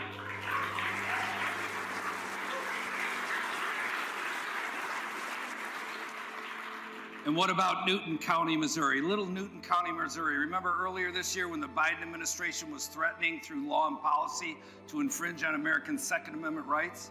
Well, Newton County, Missouri gathered their board together and they actually issued an ordinance in defiance of Biden and interposition against federal lawlessness. Their ordinance states three things. Number one, any law or policy that infringes upon the Second Amendment rights of their citizens is null, void, and of no authority in Newton County. Number two, it states that any county official who aids and abets in infringing on the Second Amendment rights of their citizens shall be removed from office. And number three, it instructs their sheriff to arrest any federal agents or others who attempt to infringe upon their citizens' Second Amendment rights in Newton County. That is the doctrine of the lesser magistrate demonstrated. Amen. That is the interposition of the lesser authorities. That is the authority and power of a county. When the superior civil authority does evil, the duty of the lesser authorities is not blithe compliance. Rather, it's interposition. Understand that the tyrant superior authority counts on the compliance of the lesser authorities in order to get their evil down in the fabric of society. And when they don't have that compliance, that's when they know they got a problem on their hands. If good men do not interpose, then the tyrant superior authority has the convenience of building the next plank of his tyranny unhindered. But if good men do interpose, then the tyrant authority has to come out of his lair and bare his fangs in order to implement his tyranny. And then men more readily see the tyrants for who they are. And get this, the interposition of the lesser magistrate is so massive that Ezekiel chapter 22, verses 24 through 31 make it clear that the interposition of the lesser authorities can actually abate the just judgment of God when there's evil in the land. And you, the people, your duty is to prod your magistrates to do right, to demand their interposition, and to assure them that if they do right and interpose, that you will stand with them foursquare, with your person, with your property, with your prayers, both publicly and privately. Yeah, that's really powerful, you know, and I think about what's been going on here in America for quite some time. A lot of immorality, murdering unborn babies, just all kinds of things. And we deserve to have judgment against us for all of the things that we have been allowing to happen because we haven't been able to stand up for ourselves and stand up for the rest of the people and intercede ourselves through prayer, through standing behind your sheriff. This is such an important thing for us to remember and to learn and to just have it be a part of our soul, to take a stand, to be courageous, to not be fearful of some government authority coming in on us. Okay. I just had an experience again, and I like to bring these up because California isn't all bad. It was again during the COVID, and when they were trying to shut down all the business and that, there were two cities in California. One was the small city of Atwater. The city council adopted a resolution. I have a copy of that. I talked to the attorney there. It was beautifully written. It talks about the Declaration of Independence and all of these things that apply. And what they did was declare that the city of Atwater was a business sanctuary. And it was so great. And I can't remember the name of the other city. I talked to this one attorney who was all, and I'm like, that is so awesome. And it was so beautifully written. I mean, you couldn't argue with it. I just thought it was great. So not all of California is horrible. There's lots of places. And there are a lot more people standing up too. A lot more people getting educated. I need to ask a question. The things that we're learning about, did you know them before you came to this class? I mean, sure, we knew about the federal, the executive and the different branches of government, but to learn about the details and the magnificence of what we have been gifted here in America. I mean, it's just, whew. All right, so we're gonna watch another short video. This one, this governor is issuing unconstitutional orders that should not be obeyed. So take a look at this.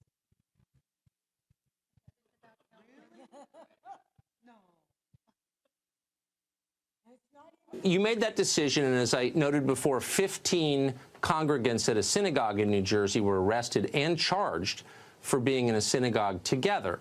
Now, Bill of Rights, as you well know, protects Americans' right, enshrines their right to practice their religion as they see fit and to congregate together, to assemble peacefully. By what authority did you nullify the Bill of Rights in issuing this order? How do you have the power to do that? That's above my pay grade, Tucker. So I wasn't thinking of the Bill of Rights when we did this. We went to first of all, we looked at the data and the science, and it says people have to stay away from each other. That's the best thing we could do to break the back of the curve of this virus that leads to lower hospitalizations and ultimately fatalities. And I'm not contesting that, though. I think I do think there's a debate. This is a rolling conversation because we're learning new things every day, and nothing is settled at this point. Understood. But I do want, since you are an elected official, a leader in the government, an executive, how do you have the authority to order something that so clearly contravenes the Bill of Rights of the United States, the U.S. Constitution? Where do you get the authority to do that? Well, here's the thing. We know we need to stay away from each other, number one. Number two, we do have broad authority within the state. And number three, we would never do that without coordinating, discussing, and hashing it out with the leaders, the variety of the leaders of the faith in New Jersey. We are among, if not the most diverse state in America, so we're used to that. I'm sure that you talk to every rabbi and priest, but there's a deeper question here, and I'm just going to ask you one last time because I think it's important. I'm sure you've thought about this. You can't just, as the governor of a state, tell people who they can talk to when and where, because the Constitution of the United States, upon which all of this is based, prohibits you from doing that. So you clearly decided that you could do it. Did you consult an attorney about this? Did you? I mean, because this is a legal question as well as a medical one, isn't it? I don't go to the men's room without consulting an attorney, so I guarantee you we did that. But I'll give you an example that was not related to the synagogue.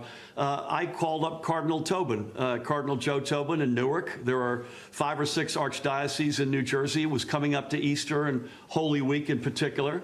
And I said, listen, I'm really concerned about drive-through Holy Communion because we had heard some stories about priests who unwittingly had the virus and unwittingly passed it on to parishioners. And he said, we're not doing that, I promise you, and I'll confirm that with my fellow bishops.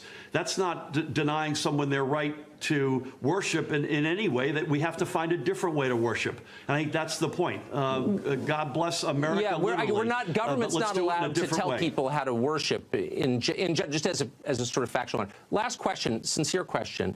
So these orders, which, again, I'm presuming and I believe were taken in good faith under trying circumstances, have nevertheless, and you just said it, have resulted in an awful lot of suffering. 577,000 New Jerseyans on unemployment. Doubtless the suicide rate will increase. The addiction rate will increase. Liquor stores are open.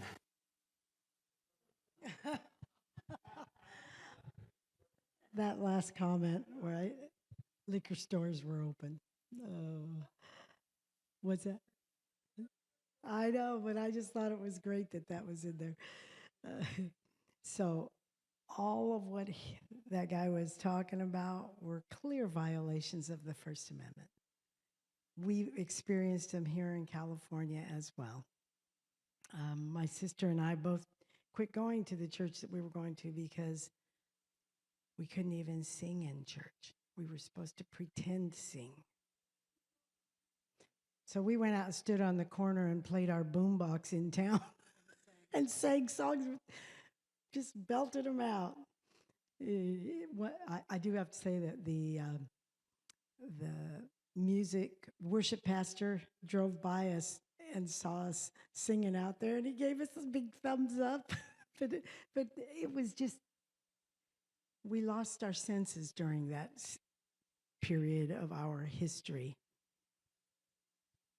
The little church that was right across the street from me, one day I'm standing out there on Sunday morning and the sheriff shows up. I walk up there and says, "What are you doing here?" He says, "Well, I was told that they were having church inside and that people were standing next to each other." I go, "Oh? Aren't they supposed to?" He says, "No, they're supposed to be 6 feet apart." I says, "What gives you the right to go in that church and tell them that they have to stand?" And he looked at me, he turned around and he walked up to the door and I says, "Whoa." Shouldn't have done that. All right. So that was a little bit of an example too of pretended legislation, wasn't it? I see that's right there. So he took an oath before God that he would defend the Constitution and the Bill of Rights. Notice how he continually dodges and points to the question about authority, which is the root of his lawless actions. He didn't have the authority to do that stuff. So we're going to start our lecture from Jake right now. The overview of the Constitution and the preamble and Article 1.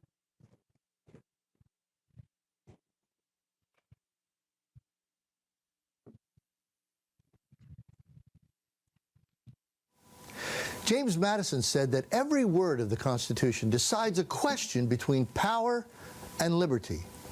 So the content, the words, are very, very important. So it's our hope and our intent that during this lecture you're going to gain an understanding of the ratification debates and the ratification process, and the purposes that were set forth in the preamble to the Constitution, and in fact, the content of Article 1 itself. So with Lecture 5, here's Jake McCauley.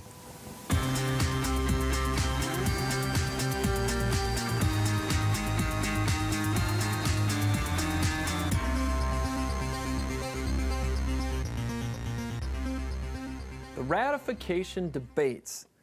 The term federalism simply means shared power between federal and state governments.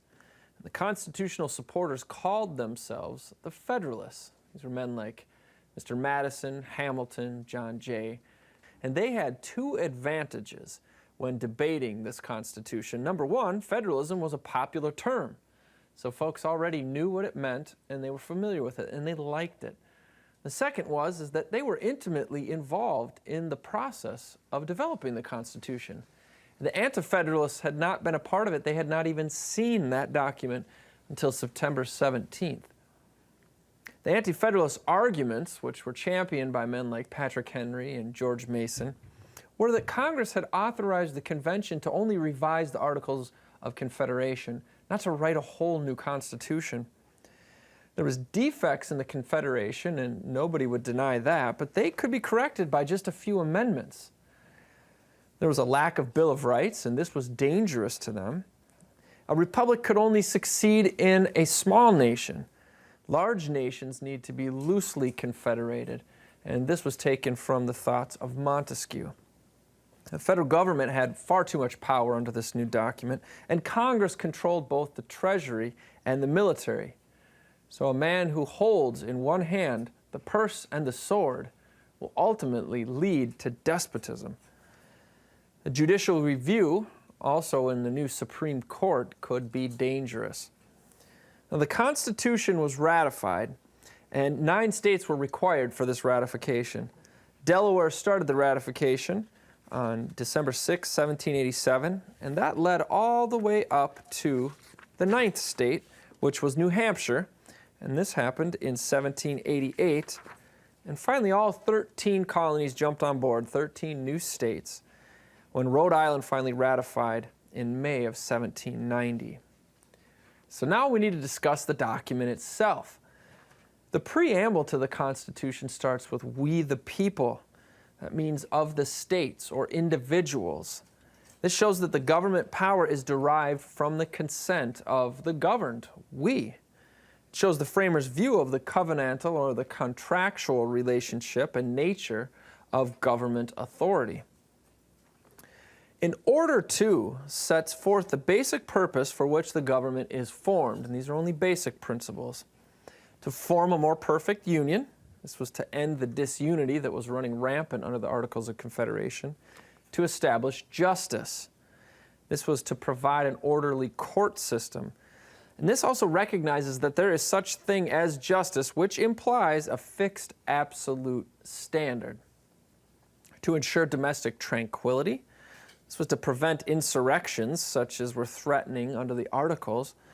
Provide for the common defense. The framers believed in defense and had difficulty providing for the common defense under the system of voluntary requisitions. The purse was always low. To promote the general welfare, and notice the term general. This does not imply specific welfare where we're helping specific groups of people. And to secure the blessings of liberty to ourselves and our posterity. This shows the founders' fundamental concern for liberty. Also shows they intended the Constitution to be a permanent document, one that would last through the ages. It shows their concern for future generations when speaking of posterity. This may also imply the protection of unborn children, knowing that they had not yet been born but would be born. This was for them as well. Do ordain and establish the Constitution of the United States of America. Again, this demonstrates the covenantal or contractual nature of government authority. Now, the preamble simply states the purpose. It grants no powers to the federal government. It seems to be the why again, but it's a lot more brief because the Declaration of Independence was the original preamble to the Constitution. It preceded it. It gave why we created this Constitution. Moving on to Article 1 of the Constitution. The very first sentence says, all legislative power herein granted shall be vested in a Congress of the United States. So you see the term all, and all means all. That's all means. It is vested in the Congress. It cannot be divested or taken up. It can't be assumed by another branch of government. That legislative authority is established in a bicameral legislature. Two houses are in this Congress. The House of Representatives was the popularly elected house, and it represented the people by their district. Secondly, you have a Senate. Prior to the 17th Amendment, senators were chosen by state legislatures, which is more closely associated and answerable to we the people. This change represented a change away from a constitutional republic, and this moved more towards a democracy. Why was there two houses? Well, this was a result of the Great Compromise suggested by Roger Sherman of Connecticut. Before 1915, the Senate was an important means by which the state could influence and check federal power. So the states, for example, could recall their senator and send another one in his place. That was through the authority of the governing body of each state. This was partially also parallel to the English Parliament. The House, like the British House of Commons, was more popularly elected, whereas the Senate, like the House of Lords, was more aristocratic and deliberative. Requiring two houses to pass a bill before it becomes law cools hot-headed legislation, and it provides additional time for reflection. It's very difficult to get any two men to agree on much in this world, but imagine when you have two different houses deliberating. The purpose of this, again, is we don't want government to do a whole lot. So if they are going to do something, they all better agree on it, and that would mean that it's very important for it to get done. Can a bicameral legislature thwart the will of the people? Well, the answer is yes, and our founders had it so. They designed it specifically because they distrusted popular majorities. They created a constitutional republic, not a democracy. The majority will did not prevail, law did, and that's why we have the system that we have. The distinctions of a republic are that a republican government is indirect through representatives. A democracy is more direct. In a republic, the law is supreme, and all men, including its leaders, are subject to that law. The law is king. This is an objective, fixed standard known as the rule of law. In a republic, the minority has rights which even the majority cannot take away. In a democracy, the majority rule is absolute. This is a subjective, ever-changing standard that is known as the rule of man. Sections 2 through 6 deals and provides for the composition of the House and Senate, and establishes the authority of each House to determine its own procedures, its disciplines, etc. Section 7 deals with the legislative process, that all revenue bills originate in the House. That means the people. If we're going to tax the people and take their money, then they are to be the ones that should be originating these bills. The Senate, though, must concur with the bills. Legislation starts in the Congress. The President only suggests legislation. He cannot introduce it. He must find somebody else to do that is in Congress. There is a presidential veto that's dealt with. The President may veto the bill, implies the whole bill. He cannot line item it, take things out he doesn't like and leave the rest. And Congress may override his veto with 2/3 of a vote in each House. This also deals with Sundays are accepted on signing in bills. As we move on to Section 8, I want everybody to pay close attention, because here is where you can find what government has the authority to tax and spend for. In other words, if they're doing something that is not listed here, it is unconstitutional, therefore unlawful, therefore criminal. Section 8 says that Congress can tax and spend for the payment of debts, for the common defense, for the general welfare. With respect to general welfare, Thomas Jefferson asserted Congress has not unlimited powers to provide for general welfare, but it is restrained to those specifically enumerated.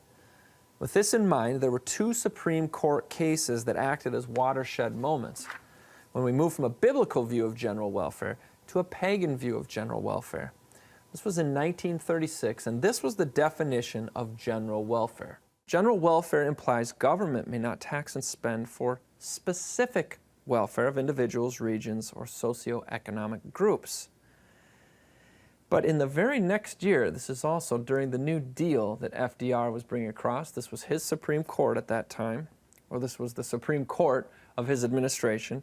In 1937, Stewart Machine Company versus Davis, the courts ruled that Congress may tax some groups and subsidize others. This is diametrically opposed to the decision the year preceding. Thus, they will stimulate the general welfare. So now the distinction between general and specific has been virtually obliterated. It's gone. There is no difference between the two terms. That word generally has been effectively written out of the Constitution and vastly expanded federal power. So to give you an analogy of how that word was changed, it would be no different than if I lobbied Congress and said to them, listen, I want to stimulate the economy. Give me money so I can buy 5 houses, 10 boats, and 6 cars. Do you see how it will help the general welfare because I'll stimulate those particular industries? That's as silly as this is, and this rationale. Moving on, Congress may also borrow money, regulate commerce, with foreign nations and with Indian tribes and among the several states. This is not within the state itself. States were sovereign. This was between the states, interstate commerce. But as we look at another watershed moment, we can see where even that wording has changed. Federal government is aggrandized power again. With respect to this Commerce Clause, the difference between interstate, inside of the state, and intrastate, outside of the state or between the states, we have the courts ruling in 1936, Carter versus Carter Coal Company, that Congress cannot regulate intrastate production under the guise of regulating interstate commerce. The very next year, 1937, again, the courts come back and rule that Congress can regulate labor disputes in intrastate steel production when necessary to ensure free flow of steel in intrastate production of any goods which are intended for interstate commerce. Perhaps the most bizarre example of this is the case of Wickard v. Filburn. The courts ruled that Congress may regulate domestic production of grain intended for consumption by livestock on the same farm, because such production could potentially affect interstate commerce. Now, in this case, Filburn grew more grain than the federal agriculture quota allowed him, but he kept the grain on his farm and fed it to his pigs. The grain never even left his farm, so he claimed it had nothing to do with interstate commerce or the federal quota that he had allegedly broke. The Fed countered by saying, you were supposed to produce less grain for the elevator and feed your pigs the rest of the quota you were allowed to grow. Or you should have bought grain directly from the elevator to feed your animals if you wanted to turn in your full amount of the quota. So again, the rationale is, by not participating in interstate commerce, the federal government has determined you are participating in interstate commerce. You can clearly see that both of these decisions have effectively obliterated the distinction between interstate and intrastate commerce and vastly expanded federal power. Congress may also make rules for naturalization, not immigration, and bankruptcy. They may coin money, regulate money value, fix weights and measures, punish counterfeiting, establish post offices and post roads, establish rules for copyrights and patents, establish federal courts that are below the Supreme Court. They may define and punish piracy and felonies on high seas and violations of the law of nations. Congress may declare war, grant letters of marque and reprisal. This is authority given to ship captains to seize foreign ships. They may make rules concerning captures on land and water. Raise and support armies. Now the term here, armies, is a generic term for non-naval forces. This was broad enough to probably include the Air Force. There's a 2-year limitation on funding, which indicates armies were to be temporary, not permanent, because the basis of land defense at that time was the militias under the state control. They were able to provide and maintain a navy. This is a more permanent force. You can't quickly train for this, therefore it needs to be more permanent. They may also make rules of discipline for the military forces. This is where we have the Uniform Code of Military Justice. They may provide for calling militia into federal service to execute federal laws, suppress insurrections, and repel invasions. Congress may also organize, arm, and discipline the militia. Congress does control the militia while in federal service. However, the states reserve the right to appoint militia officers subject to the discipline of Congress. They may also control the District of Columbia and other federal property. This includes forts, magazines, arsenals, dockyards, and other needful buildings. Interesting to note is what it does not include, and that is national parks, national swamps.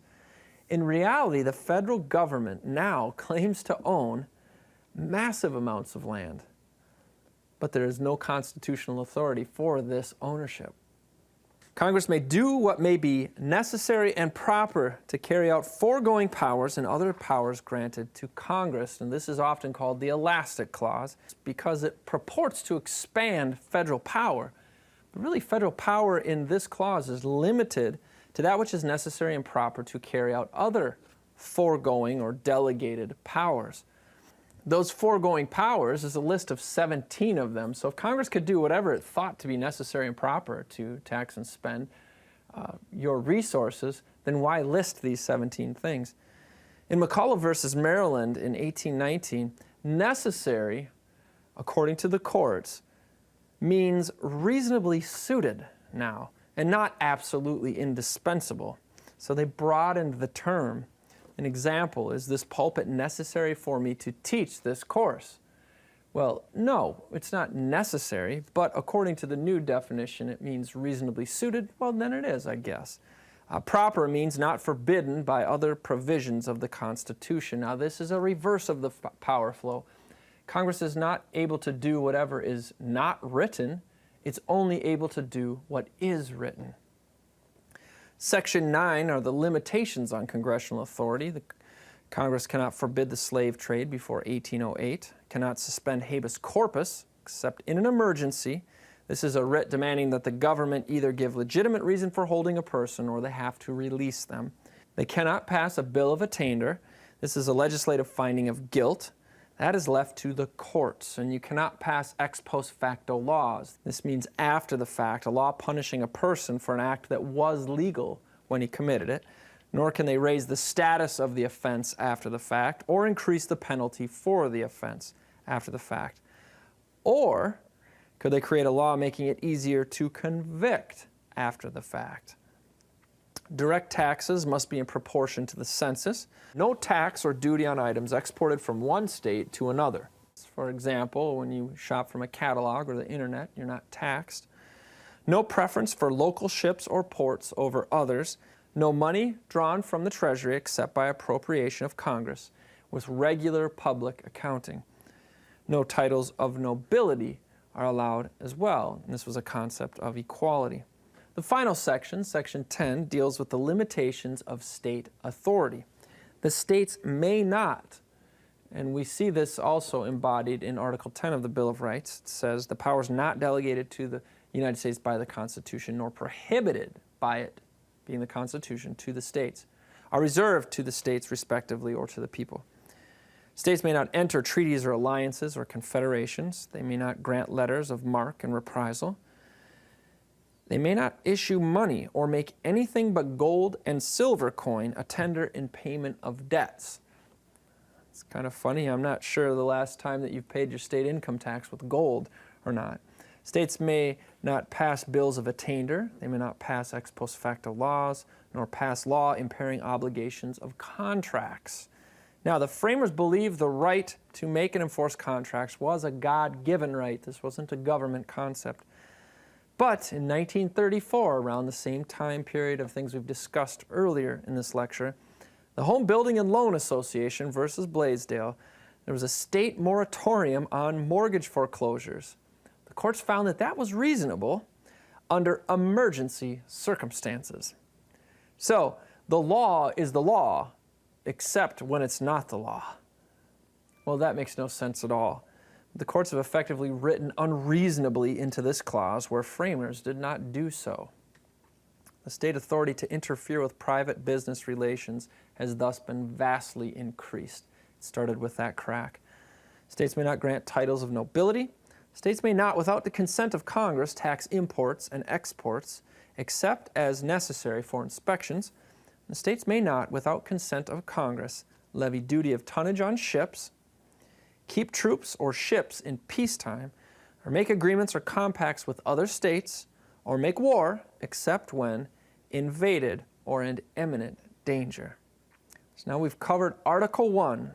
Remember, all legislative authority is vested in Congress, and it established certain enumerated limited powers to tax and spend, and the things Congress can do and the things the state can't do. Thank you so much for joining us.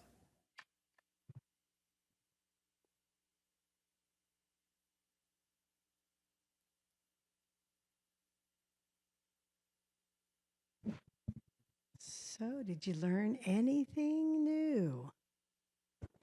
I sure hope so. I always do, every time I watch it. Maybe my brain isn't remembering as well.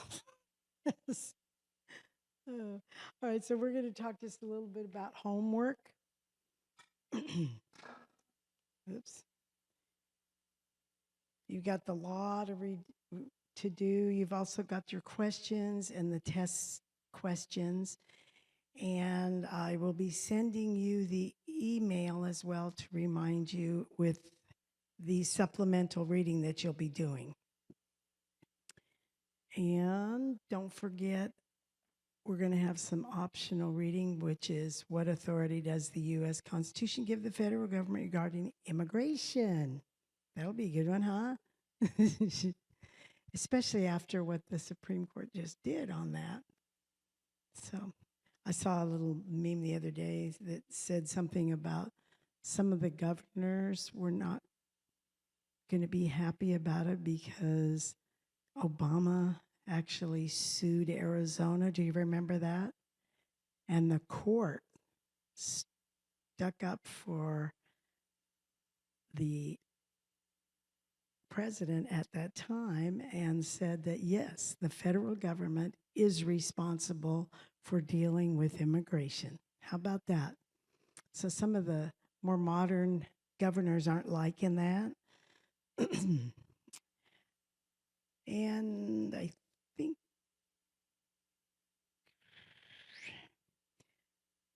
we're going to emphasize the importance again of defining terms and using the Constitution to understand the government's purpose, power, and its limitations. I have a feeling they don't think they have a whole lot of limitations right now. So if you'll go to your test questions, and that is on, oops, it's under there. I think it's page 83 or, nope, hang on. 93. I can't read that little print. Number 4. The phrase, "we the people," in the preamble indicated the framers understood governmental power was derived from we the people, or the consent of the government. We are not a pure democracy, and we are not a bicameral legislature just by itself. We are the consent of the government because we the people, that's what that means. All right, how about number 6? The primary characteristics of a republic are: A, government is indirect through representation. B, the rule of law is supreme and all men are subject to it. C, the minority has rights which even the majority may not violate. Or D, all of the above. What do we think? Pardon?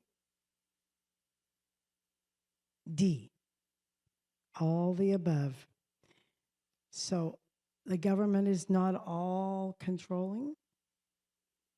They are also, the rule of law is supreme. So we're supposed to be following the laws that were placed in our Constitution, and then subsequently there's other laws as well. And the minority still has rights, which even the majority may not violate.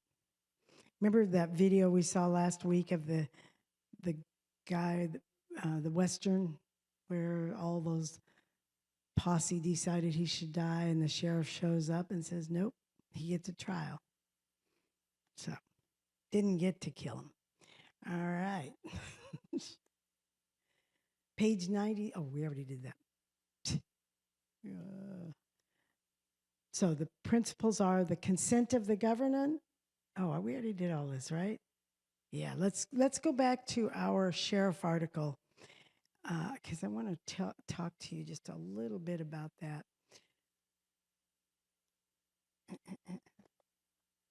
Too much stuff here. Well, you know what? I'm going to pass these around so that you can take a look at them first instead. Yeah, now this we're going to talk about it a little bit later, but I need to pass those out first.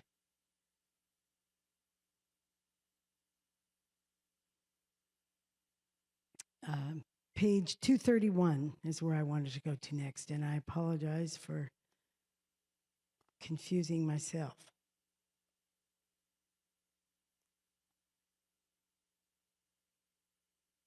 You know, we were talking about the interposition and the sheriff's duties. If something isn't in the Constitution so that so that those are the jobs of the government, then the rest of it is in Article 9. If you'll look at, Amendment 9, the Bill of Rights, and that's on page 231. The enumeration in the Constitution of certain rights shall not be construed to deny or disparage others retained by the people. So they're just for you to look at. I wanted you to, yeah, just pass them around.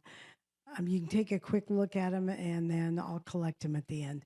And what those are, we'll talk about later. So amendment number 10, let's read that one as well. The powers not delegated to the United States by the Constitution, nor prohibited by it to the states, are reserved to the states respectively or to the people. And that's where the nullification concept comes from. If there's something that's handed down from on high in Washington and it is totally out of their jurisdiction, unconstitutional, ungodly, whatever it happens to be, and it's wrong, then the states still have the right to, or the duty even, to nullify it and say, we are not going to be doing that.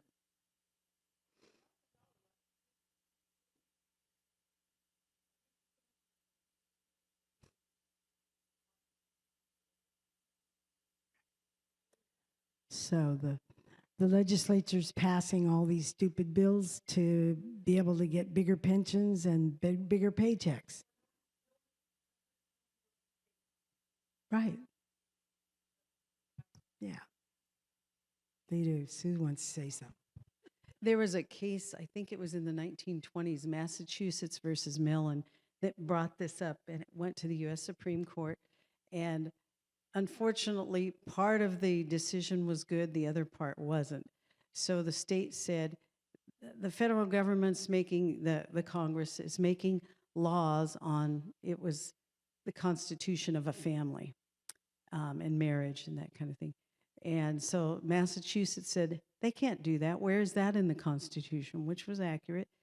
The Supreme Court said, you're right. So all you have to do is ignore it. And they said, yes, but if we ignore it, we want money, grant money from the federal government. They said they won't give it to us. And the Supreme Court said, tough, you got to make that choice. The Supreme Court should have said, no, that's extortion. They cannot do that. But they left it open. So ever since the 1920s, grant money is used for states in education and all sorts of things. They say, all right, don't follow our laws. You know, the pretend legislation that they made, don't follow it. But you can forget applying for education grants or anything like that. Don't even apply. You're not getting it. So since then, the states have gone, we don't have a choice, and they won't fight back.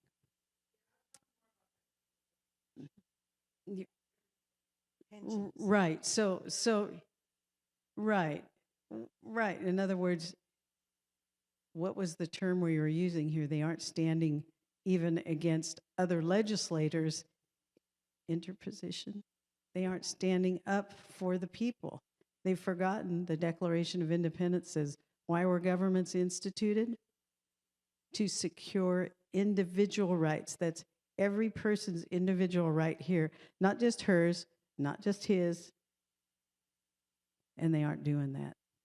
They don't even take a look. It's just, like you said, it's a job, it's money, and they know how to stay put. I guess. I mean, we could all guess. There are a few good ones out there. Always got to remember that. So we want to remember, can you put up 39 for me? I think it's 39. It might be 41 now. Yes, that's it. So the principles, the consent of the governed, rule by representation, rule of law are the principles that we need to focus on and tie to current events, to what the Constitution says. So on Article 1, Section 8, if you'll look at that, you can just look at that little paper that I gave you so you don't have to keep going back and forth. Yeah. How many enumerated powers does Constitution have? They're enumerated on there, so it should be pretty easy. How many? 18, that is correct. So what I want to ask you from the article that we looked at earlier, that's what I was trying to find earlier too. Do any of them include regulating farmers? No. Do any of those enumerated powers relate to health? No. So looking at page 31 now, 231, we kind of talked about it already. The 9th Amendment is, what's it going to say? The enumeration in the Constitution of certain rights shall not be construed to deny or disparage others retained by the people. And then how about this? According to those amendments, did the federal government have any authority to inspect that guy's farm, Mr. Hochstetler, or interfere with his business in any way? No, he did not. Does the federal government have authority over your health or my health? No, they do not. And how do you know it? That's right. It's not, health is not specifically listed in our Constitution, and therefore is covered by Amendments 9 and 10 under the category of rights retained or reserved to the people. It says the people in both of those. It specifically says retained by the people or to the people. So the people, the people, the people. Who? People. That's right. You and me, all of us, individuals. And that's what civil government was supposed to be instituted for, to secure our individual rights and freedoms.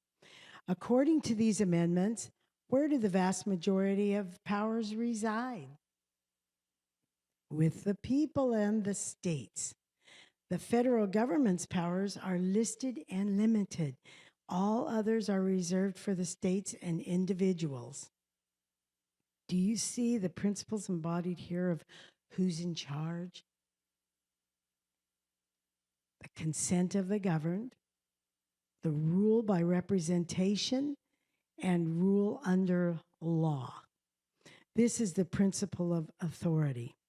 Not who can do something just because they can do it, but who has the authority, the responsibility, and the legal power in any given situation.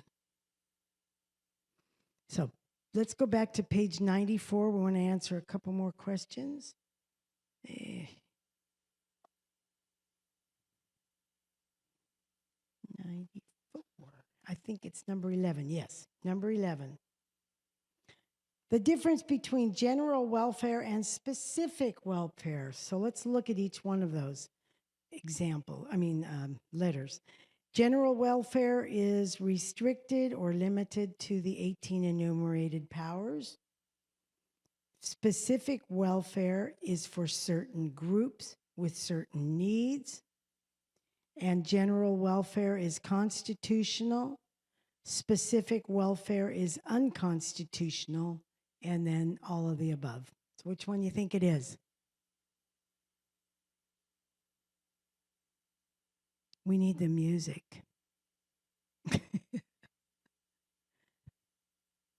know it's a tough one because first we have to look at general welfare.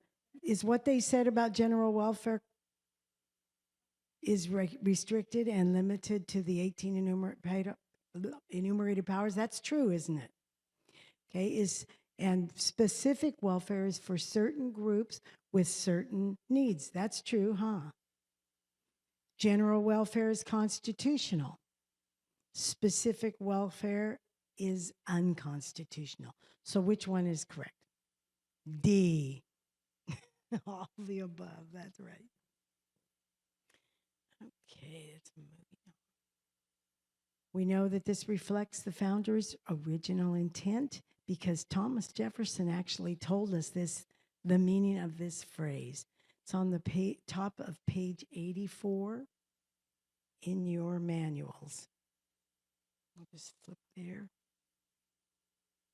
Congress has not unlimited powers to provide for the general welfare, but is restrained to those specifically enumerated. And it was never meant that they should provide for the welfare, but by the exercise of enumerated powers.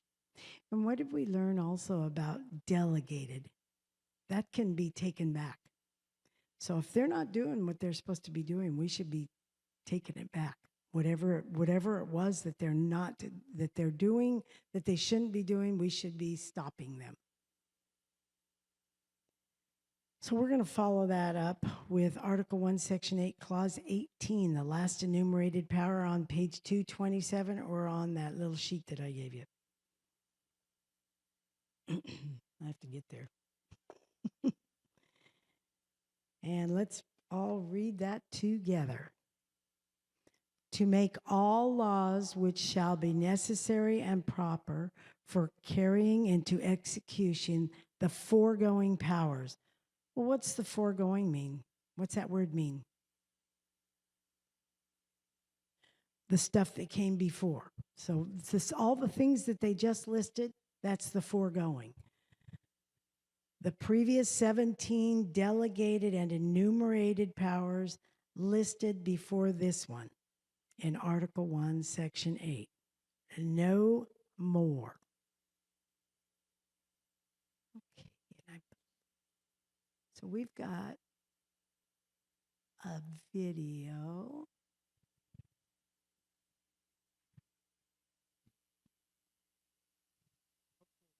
Creation of the American Republic, with its written constitution and guarantees of personal natural liberty, is the greatest political accomplishment in the history of the Western world. Unfortunately, almost from the very beginning of the creation of the Republic, those elected to preserve the Constitution began to dismantle it.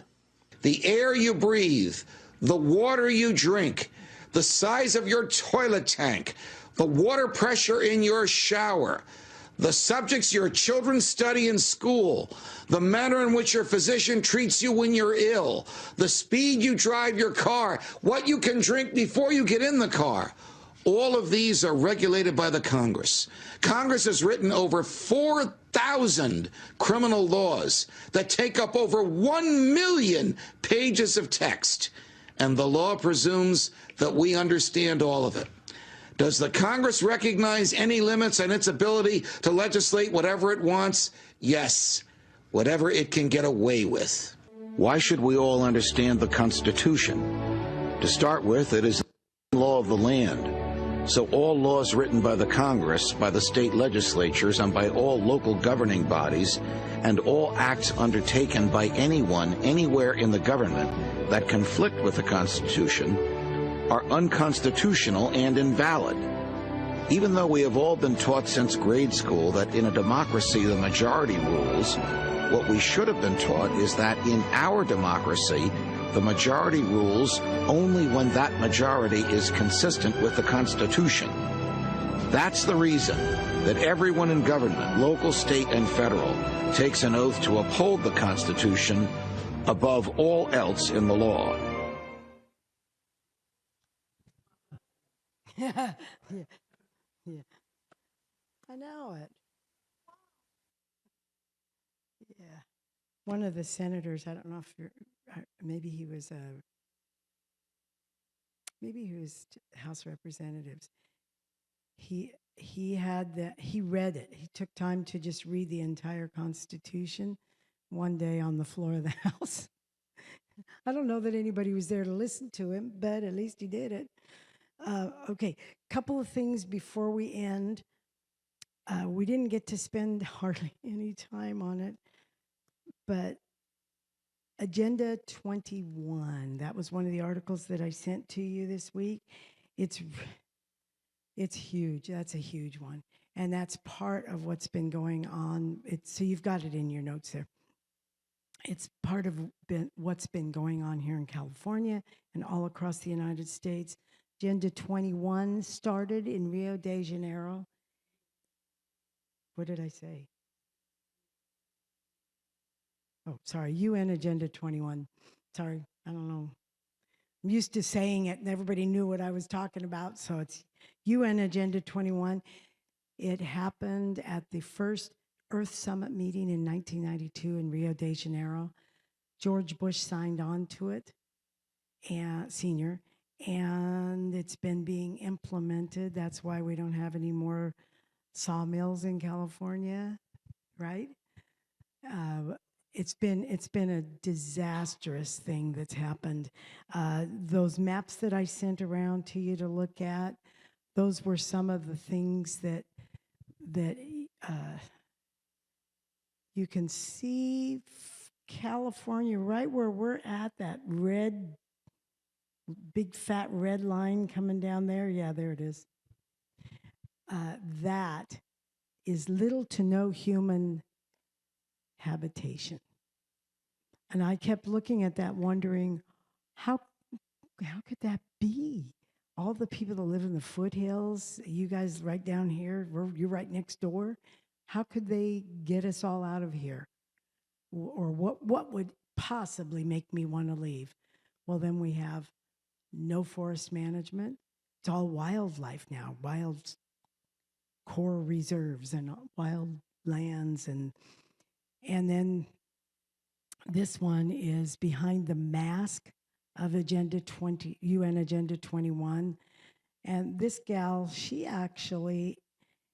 passed away now, but she actually wrote a really scathing report about what's been going on with all kinds of stuff regarding that. And I apologize, I'm trying to hurry because we're supposed to be done. And they didn't get to accomplish everything they wanted to because we got a new president instead of the one that they wanted in 2016. And so some of it got pushed off or slowed down. So now they have a new one. This is Agenda 2030. And I know, isn't that just fun? So,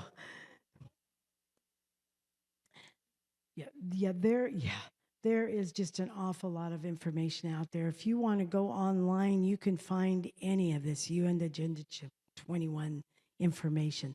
That's where I got my maps.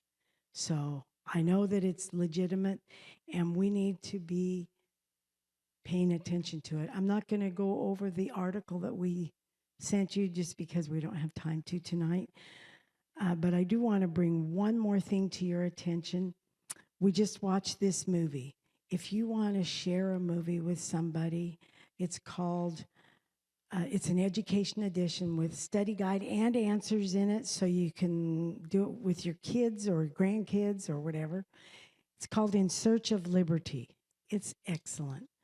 And it goes through the Constitution. It goes through the first 10 amendments. It stops there, but it's just a great resource. It's kind of fun.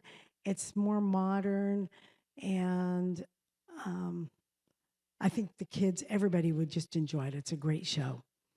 So I think, unless Sue had something else to offer or mention, oh, yeah, this was put together by Liberty Films. So if you want to come up and take a picture of it or something, you can do that. All right. There's some other books up here by Sheriff Mack on constitutional sheriff things. Maybe your sheriff needs one. I don't know. Thank you. Have a great week. Any questions? Yes. Oh, yes. Great Awakening. Thank you.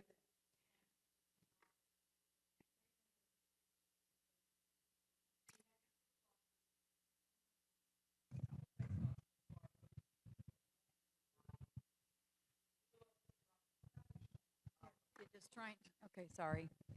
Yeah, it's showing it in Blue Oaks over in Rockland, but other places in Sacramento. But it's going for another week. But it's fantastic. It's George Whitfield and his relationship with Ben Franklin, And as it was going back 1730 all the way up to when the Constitution was written. A great awakening. Yeah, it's. We're going to go see that. Rockland, Blue Oaks.